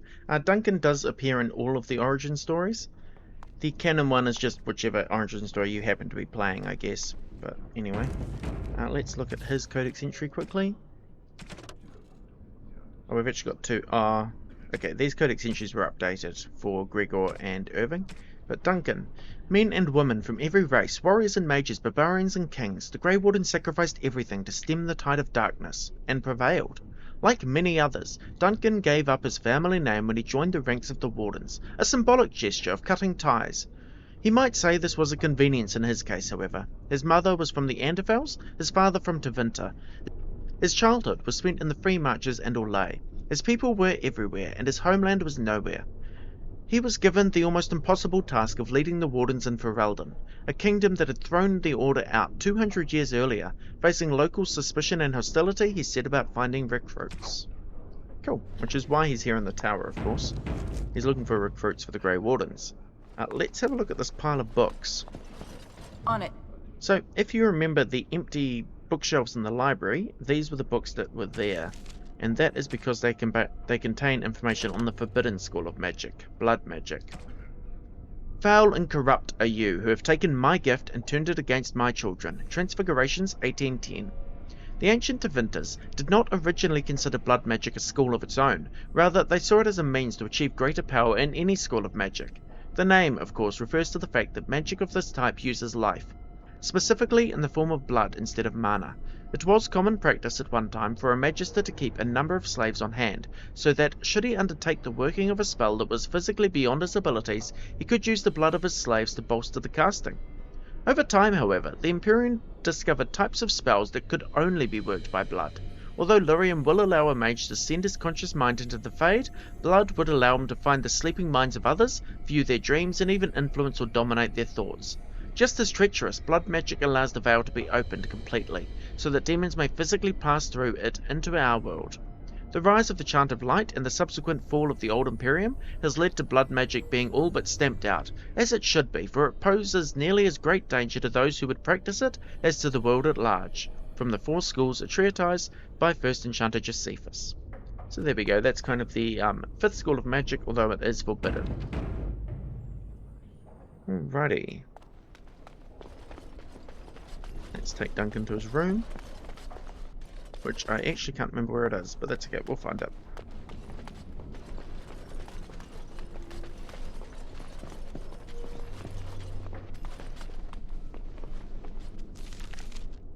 Ah, there it is. Cool.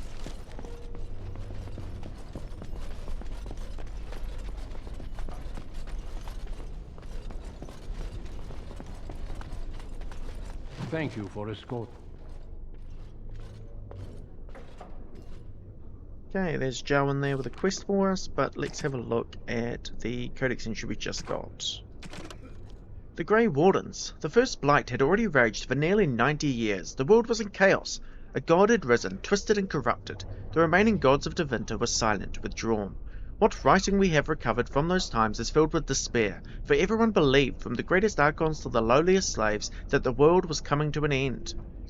At Weishaupt Fortress in the desolate Anderfels, a meeting transpired. Soldiers of the Imperium, seasoned veterans who had known nothing in their entire lifetimes except hopeless war, came together.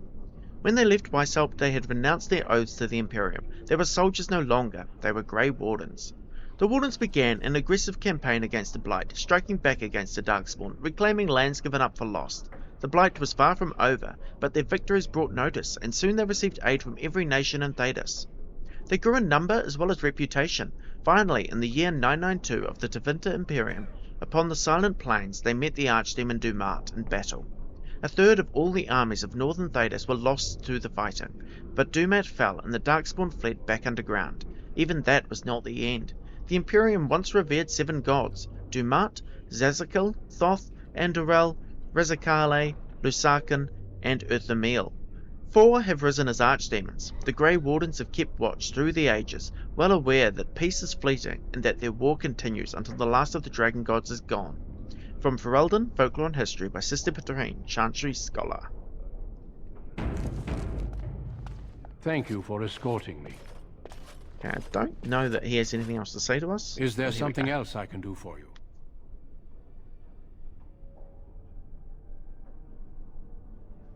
Can you tell me more about Grey Wardens and Darkspawn? Certainly.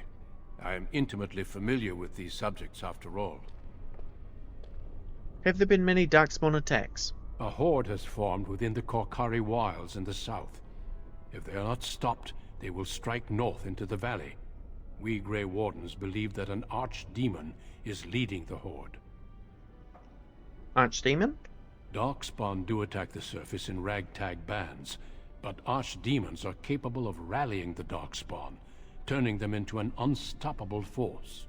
A horde of Darkspawn, a veritable army. It is dire news indeed. I fear this is what we will have to face. And the king is mustering an army to beat back this threat? Yes. Perhaps it will be enough if we play our cards right. Why were Irving and Gregor arguing about the war? It is not my place to comment. Please, I'd like to know. Gregor serves the Chantry, and the relationship between the Chantry and Mages has always been strained. You've realized by now that the Chantry merely tolerates magic? They watch only because they feel they must.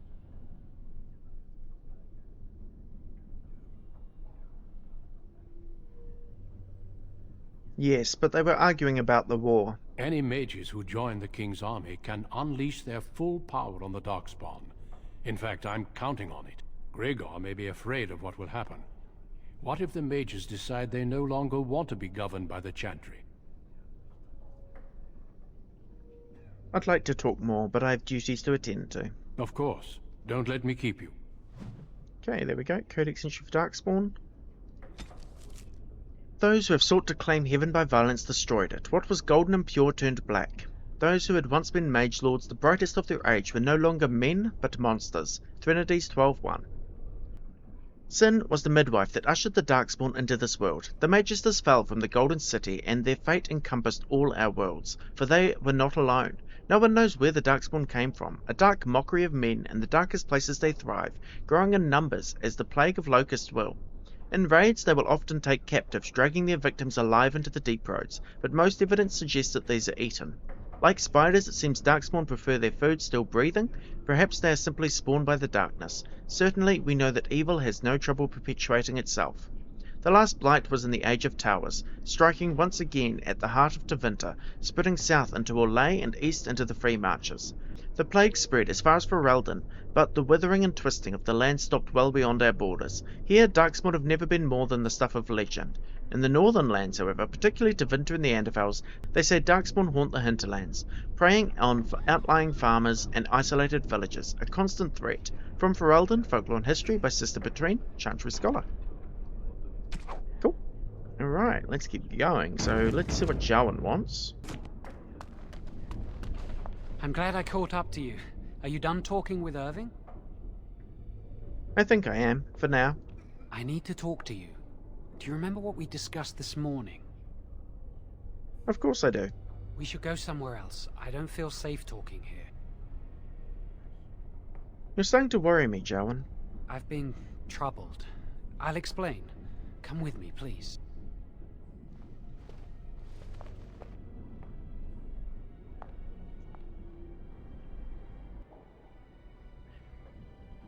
We should be safe here. Alright, what's going on? A few months ago, I told you that I met a girl. This is Lily.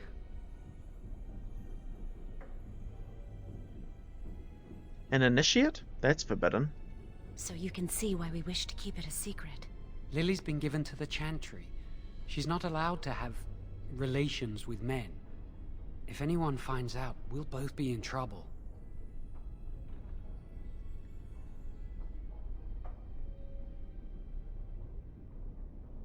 Did you bring me here just to talk about your affair? I wish that was the only thing I needed to talk about. Remember I said that I didn't think they wanted to give me my harrowing? I know why. They're going to make me tranquil. They'll take everything that I am from me. My dreams, hopes, fears, my love for Lily. All gone. That sounds terrible. They'll extinguish my humanity.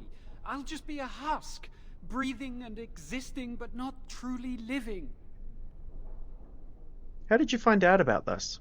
I saw the document on Gregor's table. It authorized the right on Jowen, and Irving had signed it. What are you going to do? I need to escape. I need to destroy my phylactery. Without it, they can't track me down. We need your help. Lily and I can't do this on our own. Give us your word that you will help, and we will tell you what we intend. I need to think this over. I suppose that's fair. But please, give us your answers soon. Time is running out. Okay, there's a new quest, so as well as the Codex Entry for Tranquil. Actually, I might read that first. Although apprentices do not know the nature of the harrowing, all of them understand its consequences.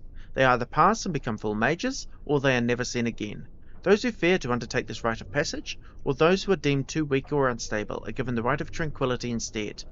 The actual procedure, like the harrowing, is secret, but the results are just as well known. The rite severs connection to the Fade. The tranquil, therefore, do not dream. This removes the greatest danger that threatens a weak or unprepared mage, the potential to attract demons across the Veil. But this is the least of tranquility's effects. For the absence of dreams brings with it the end of all magical ability as well as all emotion. The tranquil, ironically, resembles sleepwalkers, never entirely awake nor asleep. They are still part of our circle, however, and some might say they are the most critical part. They have incredible powers of concentration, for it is simply impossible to distract a tranquil mage, and this makes them capable of becoming craftsmen of such skill that they rival even the adeptness of the dwarves. The Fulmari, the branch of the circle devoted to item enchantment, is made up exclusively of tranquil, and is the source of all the wealth that sustains our tower. From On Tranquility and the Role of the Fade in Human Society, by First Enchanter Josephus. Cool. Okay, now we do have a choice to make. If we have a look at that quest we just received, Bound in Blood and Magic, help Jowen and Lily plan their escape. So you've got two options here. You can either just agree to help them, or you can actually rat them out to Irving, and I'm going to do that second option here. I'm going to go and find Irving and tell him about this. You can do whichever one you prefer, but let's go and see what Irving has to say. I trust you saw Duncan back to his quarters? Of course, First Enchanter. I'm glad you met him. He's a most honorable man. I need to talk to you about something. Certainly. What is on your mind? Jowen says he's going to be made tranquil. And how does he know this? I suppose the young initiate he dallies about with revealed it to him. You think I didn't know? I did not become First Enchanter by keeping my eyes and ears shut. Then you must know that Jowen plans to escape the Circle. Oh, interesting. What more do you know? I only know he plans to destroy his phylactery. And I suppose his lady friend is involved? Yes, she must be helping him. She would know more about the repository than he would. Do you know anything else? No. I came directly to you. I suspected Lily would tell him of the impending rite if she found out, but I never expected they would have the gall to break into the repository. What should we do now? Reporting him to Gregor and the Templars will accomplish nothing beyond what's already planned. If the Circle must punish one of its own, I will see the Chantry done the same courtesy. Lily will not walk free while my apprentice suffers. You could just tell him she's involved. If we mention her involvement, the Chantry will say that she was framed. No, she must be caught in the act.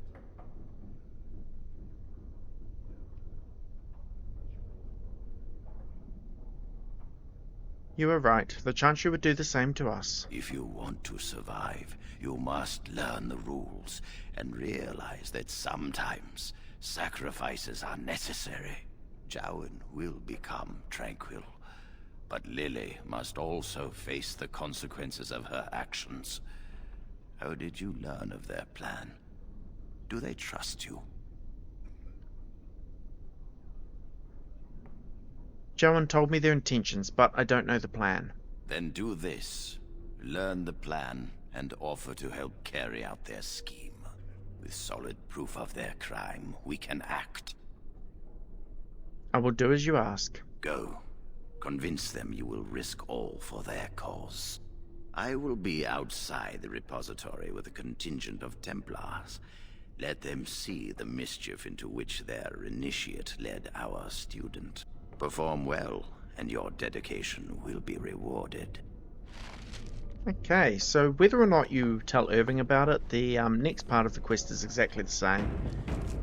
Because Irving tells you to help them anyway. So let's go back and talk to Jowan again.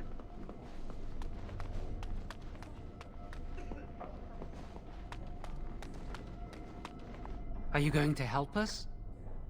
You have my word. I will help you. Thank you. We will never forget this. Tell me your plans and make it quick. I can get us into the repository, but there is a problem. There are 2 locks on the phylactery chamber door. The First Enchanter and Knight Commander each hold 1 key. But it is just a door. There is power enough in this place to destroy all of Ferelden. What's a door to mages? Are you suggesting we break through it? I once saw a rod of fire melt through a lock. You could get one from the stockroom, but Owain doesn't release such things to apprentices. I will go to the stockroom and retrieve this rod. We should stay here. 1 mage at the stockroom will attract less attention than a mage, an apprentice, and an initiate. Good idea. Good luck. Our prayers go with you.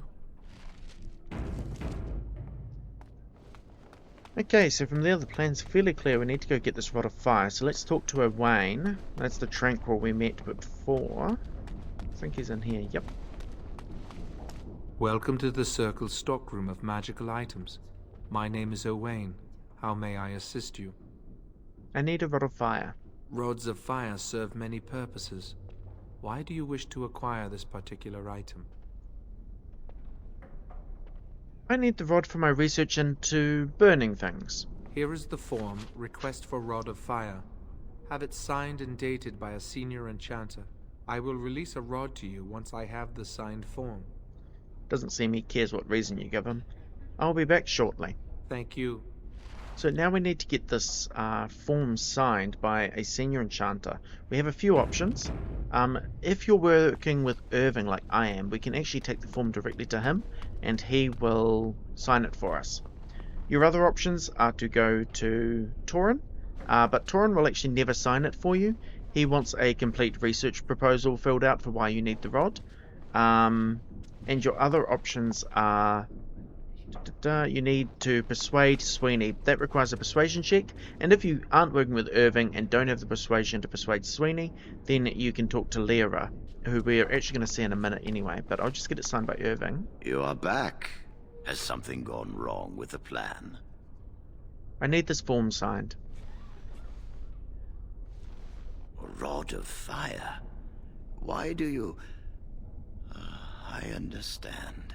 Trying to break through the door this way. Interesting. What's interesting? The phylactery chamber door is warded and resists all magic worked upon it. What am I supposed to do then? Not easy breaking into a locked chamber, is it? Still... yes. The phylactery chamber shares a wall with the artifact vault. Age and dampness seeping up from the ground have weakened a segment of it. You can break down this part of the wall. It to gain entrance into the chamber. How would I do this? We have an old Tevinter device in the vault. It may have been used for defense, or possibly entertainment. It amplifies spells.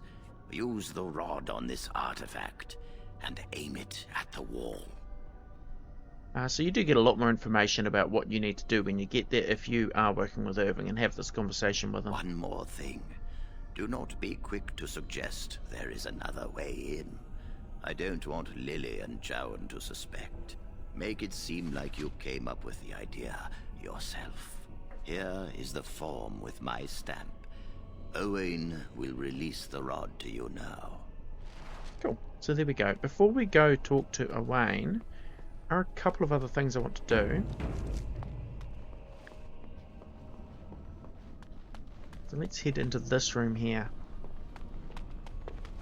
So here is Lyra. As you can see, she has a quest. If you can't get your form signed any other way, complete the quest and Lyra will sign it for you. We already have the form, but let's do a quest anyway. Yes? What's that door over there? That leads to the Circle's cavern storerooms. There are caves running through the rock that the Circle is built upon. But of course, you know this. Can I look inside the cavern? No, I can't let anyone in there just now. Why? There are just things in there that I would prefer to keep safe. What things? Sensitive magical materials and substances, of course. I am in the midst of stock taking, checking inventory, and I can't let anyone in there in case they mess things up. Yes. So why are you out here and not in there? Because I am taking a break. I hate the musty smell of caves, and Look, I'll tell you the truth. Just keep it to yourself. There is an infestation of spiders in the caves. I don't know how they got in there, but it's probably my fault. I was promoted to senior enchanter less than a fortnight ago, and I don't want anyone to find out. They'll think I'm incompetent. Do you need any help? I could use some, I'm sure. I've been too busy with my new duties. I haven't been able to deal with the spiders. If you cleared them out for me, I would owe you a favor. A big one. All right, I'll do it. Wonderful. Here is the key. Oh, and be careful in there. I'd really like to keep the damage done to the Circle's property to a minimum. Okay, so here's our new quest. Fairly straightforward one, just come in here and kill all the spiders. But we'll see how that goes. Okay, now got the codex there for a locked item because the door was locked. We unlocked it with the key. But I'll just clear out that codex entry. It's a controls one, so I won't bother reading it. There it is. This wooden crate here, I believe, has... Nope, not what I was looking for. Must be this chest. Yeah, has Spirit Charm, a amulet. Also some private documents, but we'll just take those. And we might as well equip the amulet. Plus 10% fire resist. Awesome. Also equip that Ring of Study, just +1 magic, always useful for a mage. Cool, let's keep going.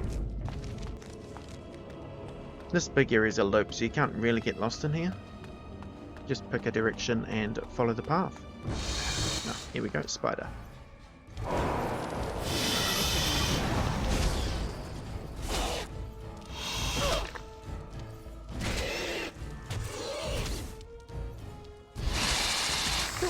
Fortunately took it out before it could overwhelm me. Overwhelm is an awful skill that several beast type enemies know, and it deals a lot of damage and can often kill you if you're on low health when it begins, but fortunately didn't have to see it there. Okay, let's have a look here. I'm pretty sure we just got the codex for spider. Yep. Giant spiders tend to appear in old ruins and other places where the veil has become thin because of magical disturbances or a great number of deaths. In such places, spirits and demons pass into the world of the living and attempt to take control over living beings, spiders among them. Not all scholars accept this explanation for the presence of these beasts, however. Some claim that the thinning veil allows magic to leak from the Fade, tainting such creatures as these spiders to transform into larger and more potent creatures than they ever would become naturally. While such spiders are known to possess powerful poisons and the ability to fling their webs at opponents in combat, studies of them have been few and the full range of their abilities are unknown. Cool, Okay, let's keep going.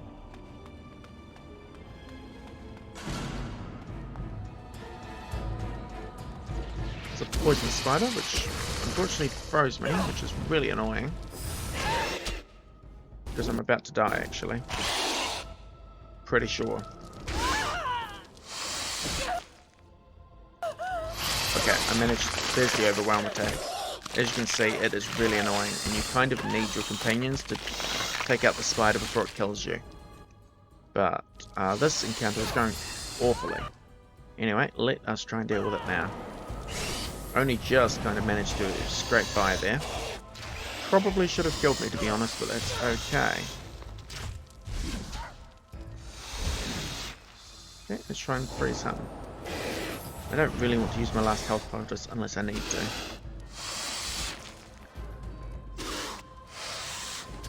There we go. Done. Actually wonder... No, okay. I wondered if fighting the poisonous spider would give me another codex entry. It didn't, so that's okay. On it.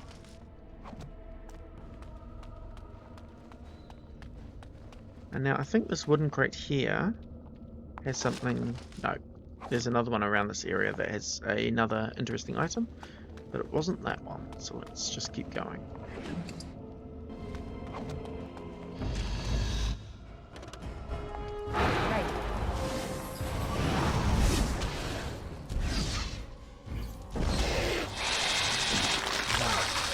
Like I said, this overwhelming attack is really annoying. Fortunately, it's not actually doing as much damage as some of the other animals do, but it's still annoying. There we go.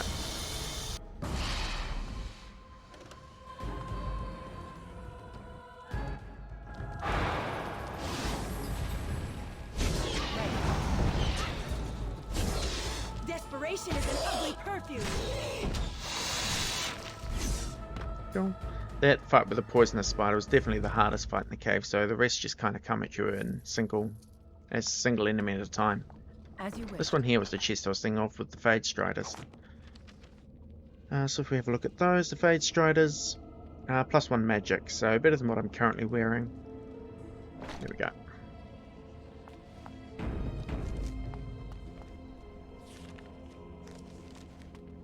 Nothing in there, so we'll just keep going. This should be easy enough. Only one shall stand.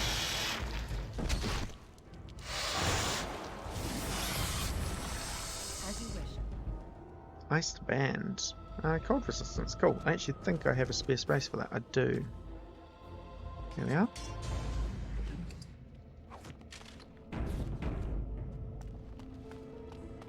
I think we're almost done. There's probably only 1 or 2 more spiders left. There's one. Oh, 2 spiders here actually. Okay. Let's get started. At least one of them's not poisonous this time.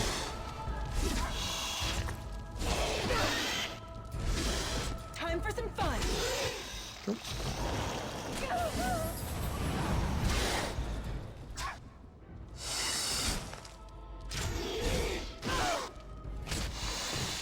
Sweet.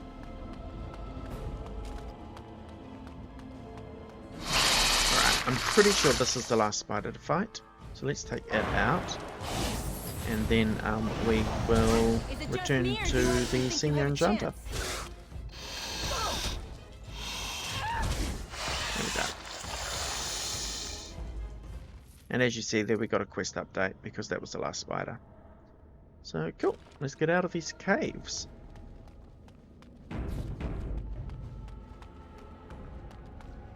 It's well worth coming down here for the experience and also for those couple of pieces of loot I picked up. Even if you don't need your form signed, like we don't.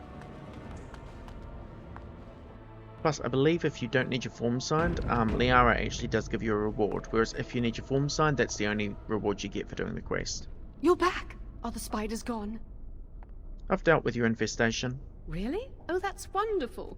You've saved my hide, I'm sure, and I owe you a favor, so if you need anything, I'll be here. Do you have anything useful you can give me? I do. I put aside these potions some time ago, but never found a use for them. Here, I hope they'll be helpful to you. Sweet, so we got some potions for helping her out. Looks like we've got... If I had to guess, it would have been some of the lyrium and health potions. That's cool, and that's the other useful things. We'll put them down here as well.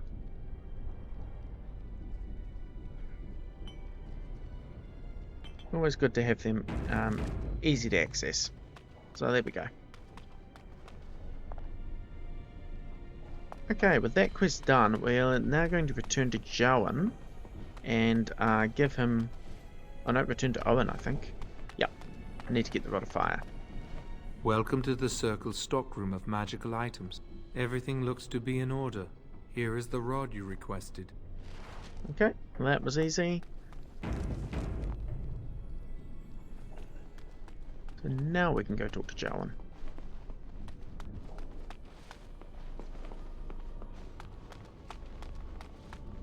I hate waiting. It makes me nervous. That was quick. To the repository then. Freedom awaits.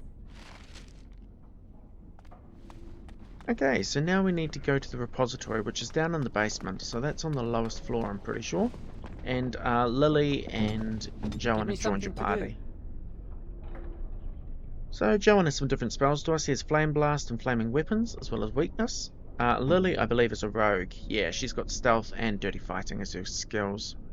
Plus Pinning Shot, but she doesn't actually have a bow equipped. Don't think I have a bow to give her. Nope. I could give her a dagger. Yeah, we'll give Jowan... Just because I'm assuming we'll need to do some fighting, so I'll give her that, and I'll give Lily a dagger and a mace. Her skill is actually bow focused, I believe. Okay, no, she has, for some reason, she has dual weapon training, but then she has Pinning Shot. So she has one weapon in dual wielding and one skill in archery. It's a bit odd, but she's a temporary companion anyway, so it's not the end of the world. Okay, let us go. Nope, that's not where I want to go.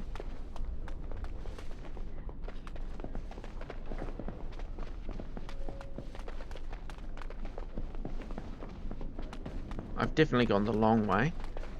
What I need to do is go in here. And then downstairs.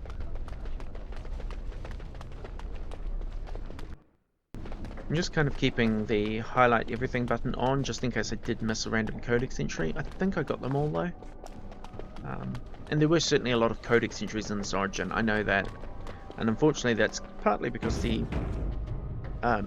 there's so much lore about mages in general, and most of it was to do with the Fade or demons.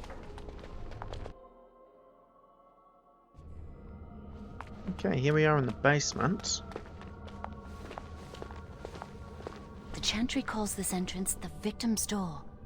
It is built of 277 planks, one for each original Templar. It is a reminder of all the dangers those cursed with magic pose. But how do we get past it? The doors can be opened only by a Templar and a Mage entering together. The Chantry provides the password, which primes the ward, and the Mage touches it with mana to release it. Since you have the password, can't Jowan help you enter? The ward only responds to the touch of one who has been through the harrowing. That's convenient. Okay, so what must I do? First, the password. Sword of the Maker, Tears of the Fade. I heard something. The password only primes the door. Now it must feel the touch of mana. Any spell will do, but hurry.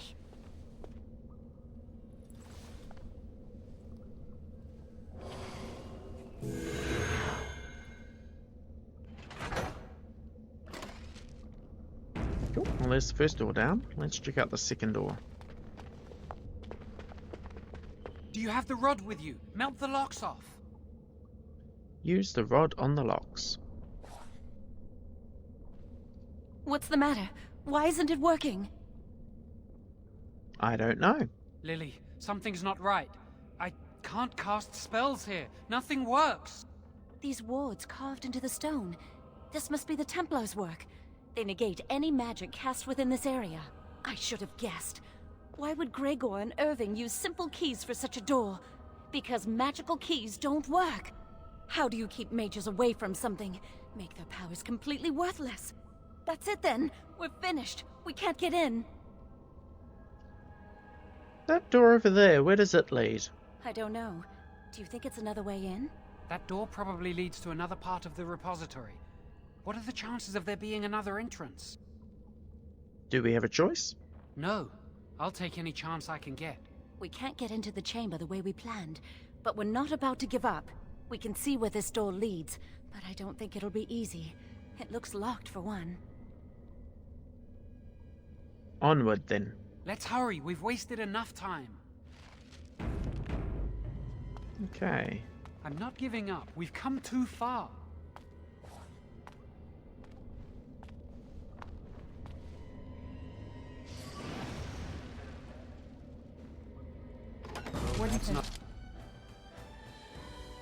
Alright, so this chamber does have guardians, which shouldn't really be that surprising, but let's take him out. Try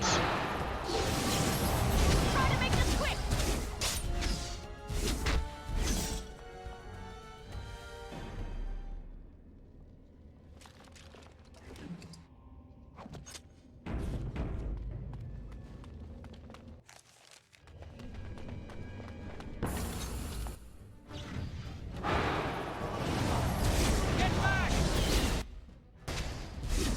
It's either you or me, and it isn't gonna be me. Here we go.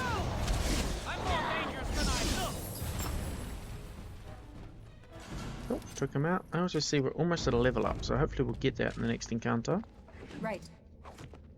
Delirium potion's always useful for a mage. Okay, let's check out here.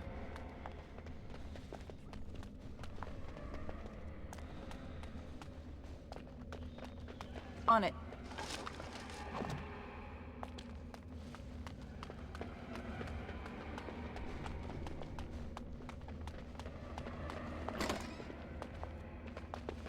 Let's get started. Let's see what that magic staff's about. Different bonus, +2 spell power is the one I've got. This will give me +1 magic. It's alright, I'll just leave it with what I've got.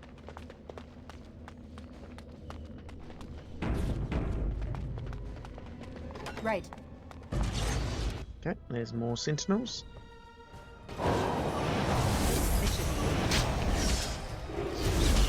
Is it just me, or do you actually think you have a chance? Yep, there's the level up. You never have a chance.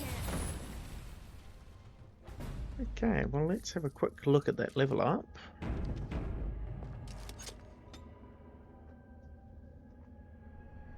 Alright, I do need to increase my willpower. And we'll put magic up one as well. Okay, here I'm just going to grab improved coercion.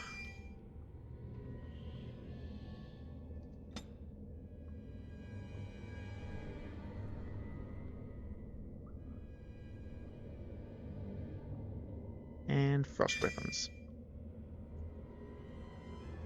Cool, done. Right. Another buckle of the winds.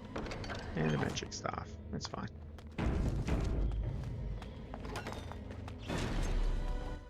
Okay, sentinels plus a rogue sentinel. Now this guy's actually a mage, so we're going to use some of our other spells on him. Mana drain is useful. Let's use mana cleanse. Okay. Always deal with mages first, because if you don't, they will almost certainly kill you.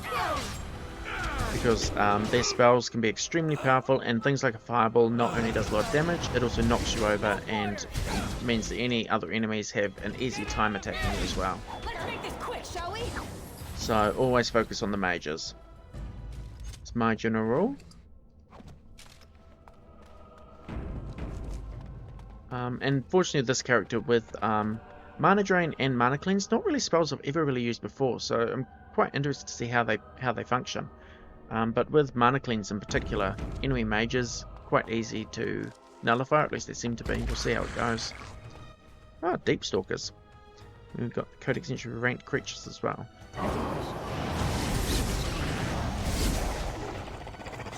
Deep stalkers is usually only found in the deep road, so I'm interested to see that there's actually some in the circular here.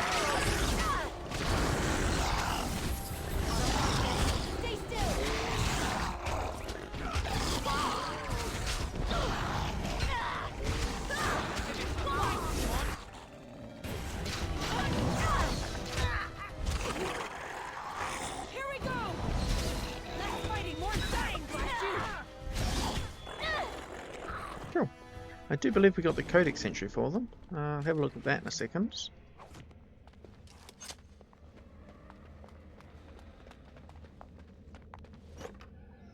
Yeah, some items in here, including another iced band.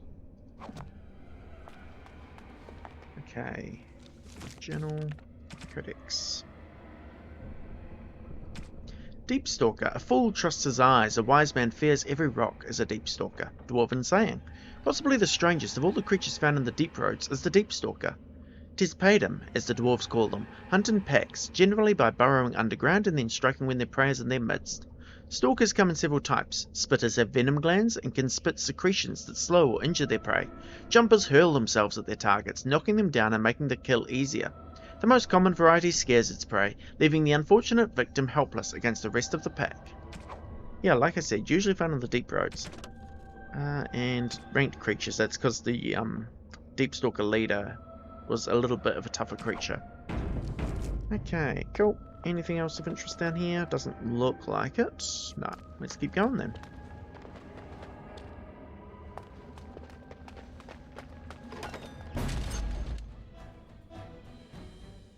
Okay. Another rogue sentinel, so we'll deal with him first. Like I said, always deal with the mages first.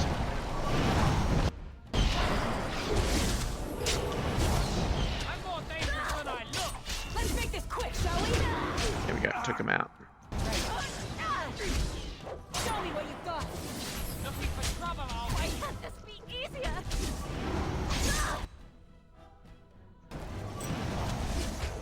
Oh, got him. Now, there is a door here. This should be easy enough. Looks like an old storage room. Different kind of belt. +1 spirit resistance. It's fine. I'll keep what I've got.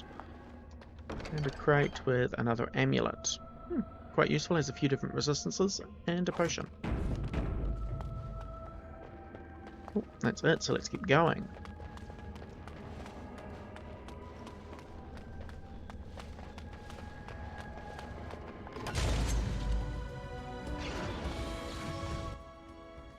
Is there another mage with them? No, it looks like just sentinels. Yep, okay, cool. Unfortunately, I don't have an AoE spell that would be really useful about now. That's fine, we'll do this.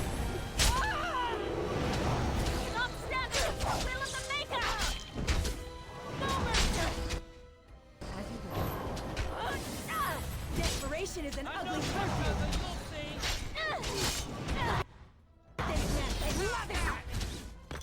Cool. This should be easy enough.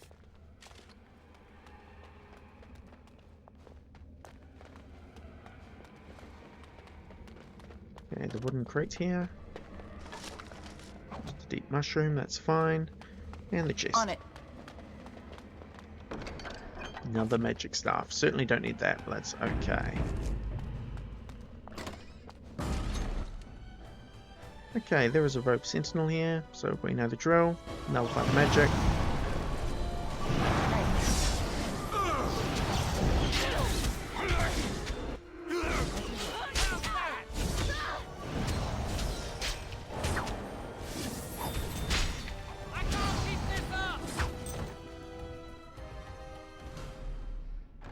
Didn't mean to shut the door. That's okay though. This should be easy enough.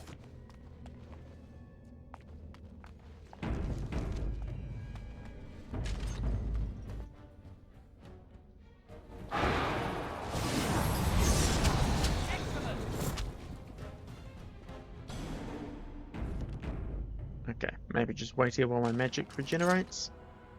Won't take long. And we'll keep going. We'll need another way into the phylactery chamber. Let's explore the repository. This is an interesting room. A heartwood staff is better than what I'm currently using. So let's take that and swap it over. Blackened heartwood staff, there we go. Okay, a couple of things you can do in here. I think this statue over here gives you a codex entry. There's something odd about that statue.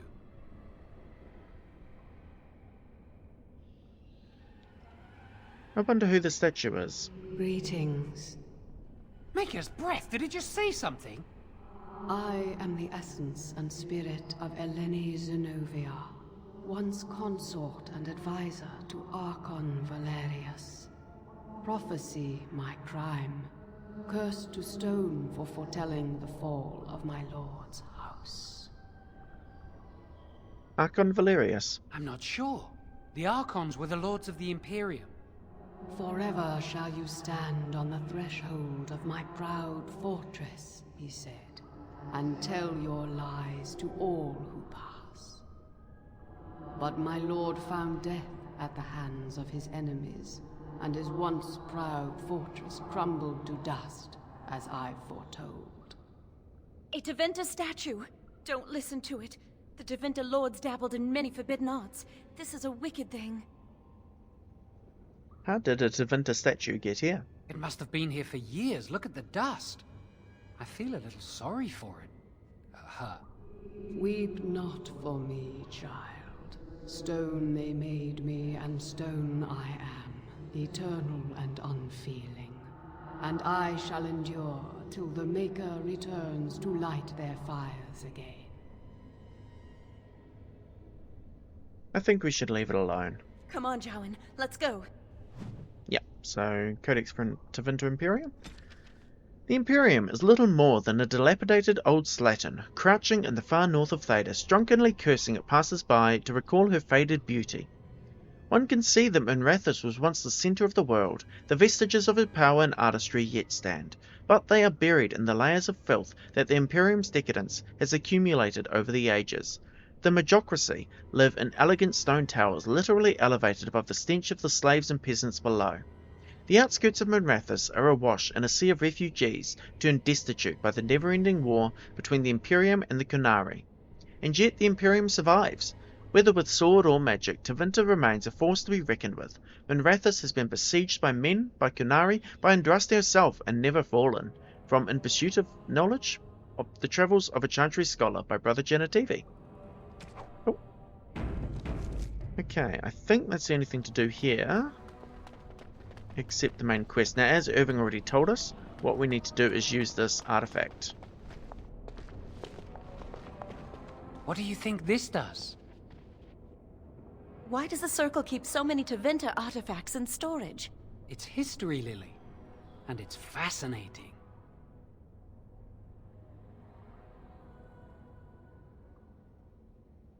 I can't imagine what this does, though. I've seen pictures of things like this. They amplify any spell cast into them. I bet we could use this to break into the phylactery chamber. I suppose we could amplify the rod's power. See where the mortar might be decaying behind that bookcase? Let's take a closer look. Okay, so what we need to do, move this bookcase. It should be pretty easy to get this out of the way. You'll have to help me then. If we work together, we can shift it. Come on. Now we just need to find a way to get through this wall. Okay. Use this with the rod. I'm sure it'll work. Hurry, the clock's ticking.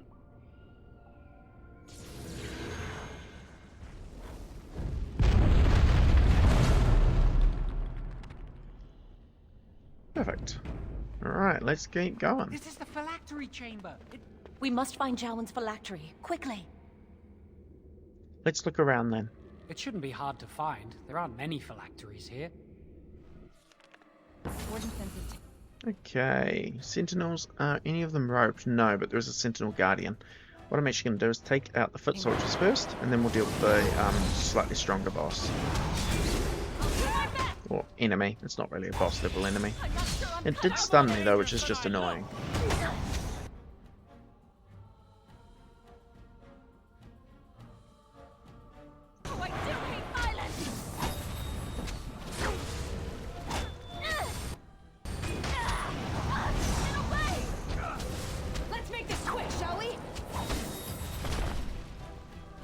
Perfect.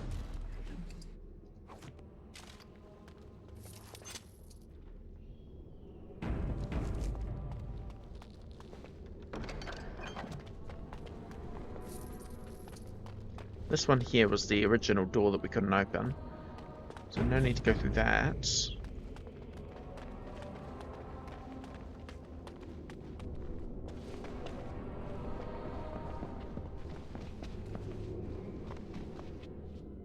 And here's his phylactery. That's my phylactery! You found it! I can't believe this tiny vial stands between me and freedom. So fragile. So easy just to be rid of it. To end its hold over me.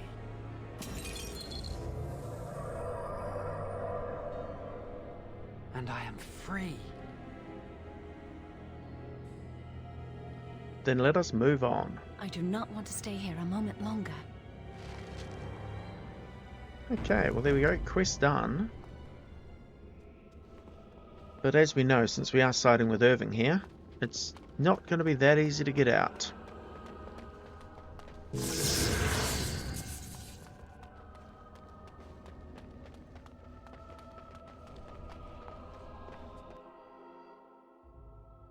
We did it! I can't believe it! Thank you. We could never have... So what you said was true, Irving. This looks bad. Gregor. An initiate conspiring with a blood mage. I'm disappointed, Lily.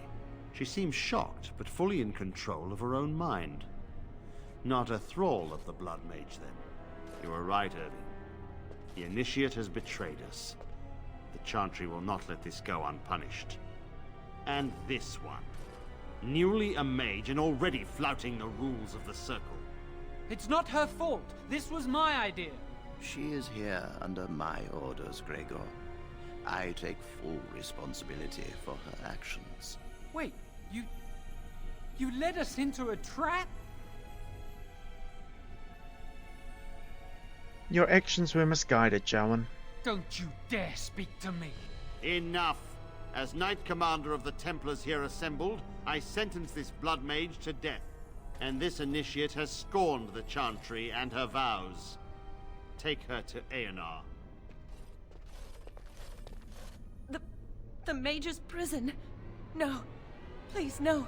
Not there. No! I won't let you touch her!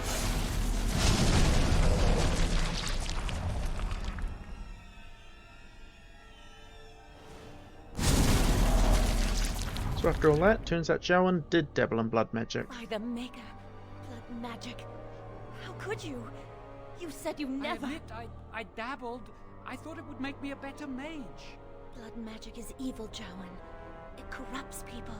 Changes them. I'm going to give it up.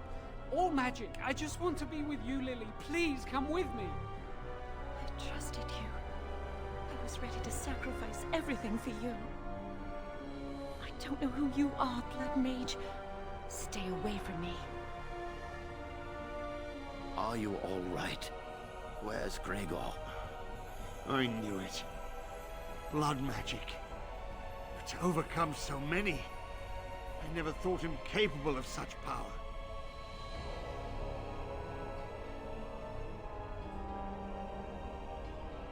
I can't believe he just did that. None of us expected this. Are you all right, Gregor? As good as can be expected given the circumstances. If you had let me act sooner, this would not have happened. Now we have a blood mage on the loose and no way to track him down. Yes, Jowan destroyed his phylactery. Where is the girl? I am here, sir. You helped a blood mage. Look at all he's hurt. Lily didn't know Jowan was a blood mage. Save your breath. I can speak for myself. Knight Commander, I was wrong. I was accomplice to a blood mage. I will accept whatever punishment you see fit. Even Aenar. Get her out of my sight. And you.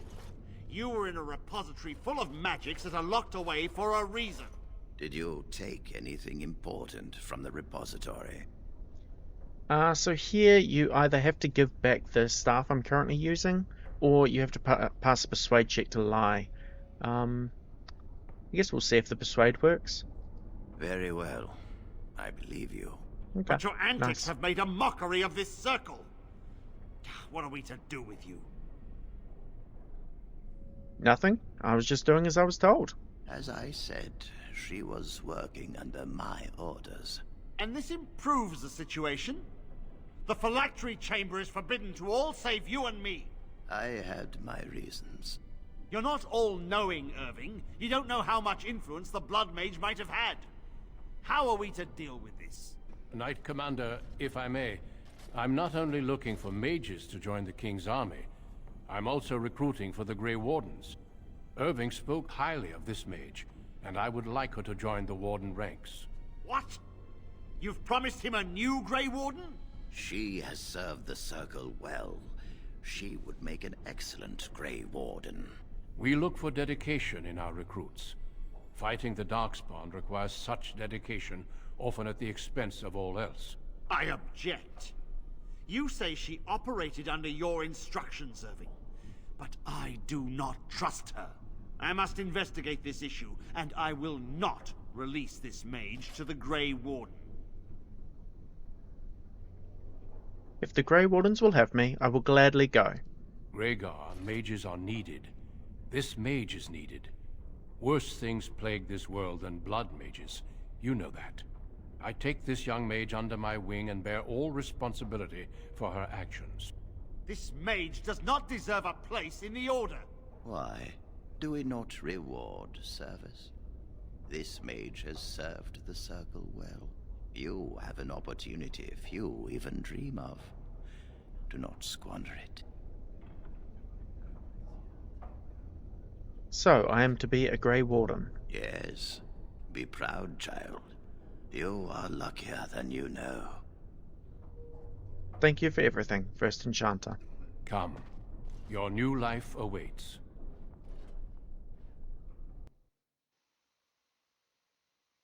We will be traveling south through the hinterlands to the ruin of Ostagar, on the edges of the Korkari Wilds. The Tevinter Imperium built Ostagar long ago to prevent the Wilders from invading the northern lowlands. It's fitting we make our stand here, even if we face a different foe within that forest. The King's forces have clashed with the Darkspawn several times, but here is where the bulk of the Horde will show itself. There are only a few Grey Wardens within Ferelden at the moment, but all of us are here. This blight must be stopped, here and now. If it spreads to the north, Ferelden will fall. Ho there, Duncan. King Kaelin. I didn't expect a royal welcome? I was beginning to worry you'd miss all the fun. Not if I could help it, Your Majesty. Then I'll have the mighty Duncan at my side in battle after all. Glorious. The other wardens told me you'd found a promising recruit. I take it this is she? Allow me to introduce you, Your Majesty. There's no need to be so formal, Duncan. We'll be shedding blood together after all. Ho there, friend. Might I know your name? I am Melody, Your Majesty. Pleased to meet you. The Grey Wardens are desperate to bolster their numbers, and I, for one, am glad to help them. I understand you hail from the Circle of Magi. I trust you have some spells to help us in the coming battle. I will do my best, of course. Excellent. We have too few mages here. Another is always welcome. Allow me to be the first to welcome you to Ostagar. The Wardens will benefit greatly with you in their ranks. You're too kind, Your Majesty. I'm sorry to cut this short, but I should return to my tent. Loghain waits eagerly to bore me with his strategies. Your uncle sends his greetings and reminds you that Redcliffe forces could be here in less than a week. Ha! Eamon just wants in on the glory. We've won 3 battles against these monsters, and tomorrow should be no different. I didn't realize things were going so well. I'm not even sure this is a true blight. There are plenty of Darkspawn on the field, but alas, we've seen no sign of an archdemon. Disappointed, Your Majesty? I'd hoped for a war like in the tales. A king riding with the fabled Grey Wardens against a tainted god. But I suppose this will have to do. I must go before Loghain sends out a search party. Farewell, Grey Wardens.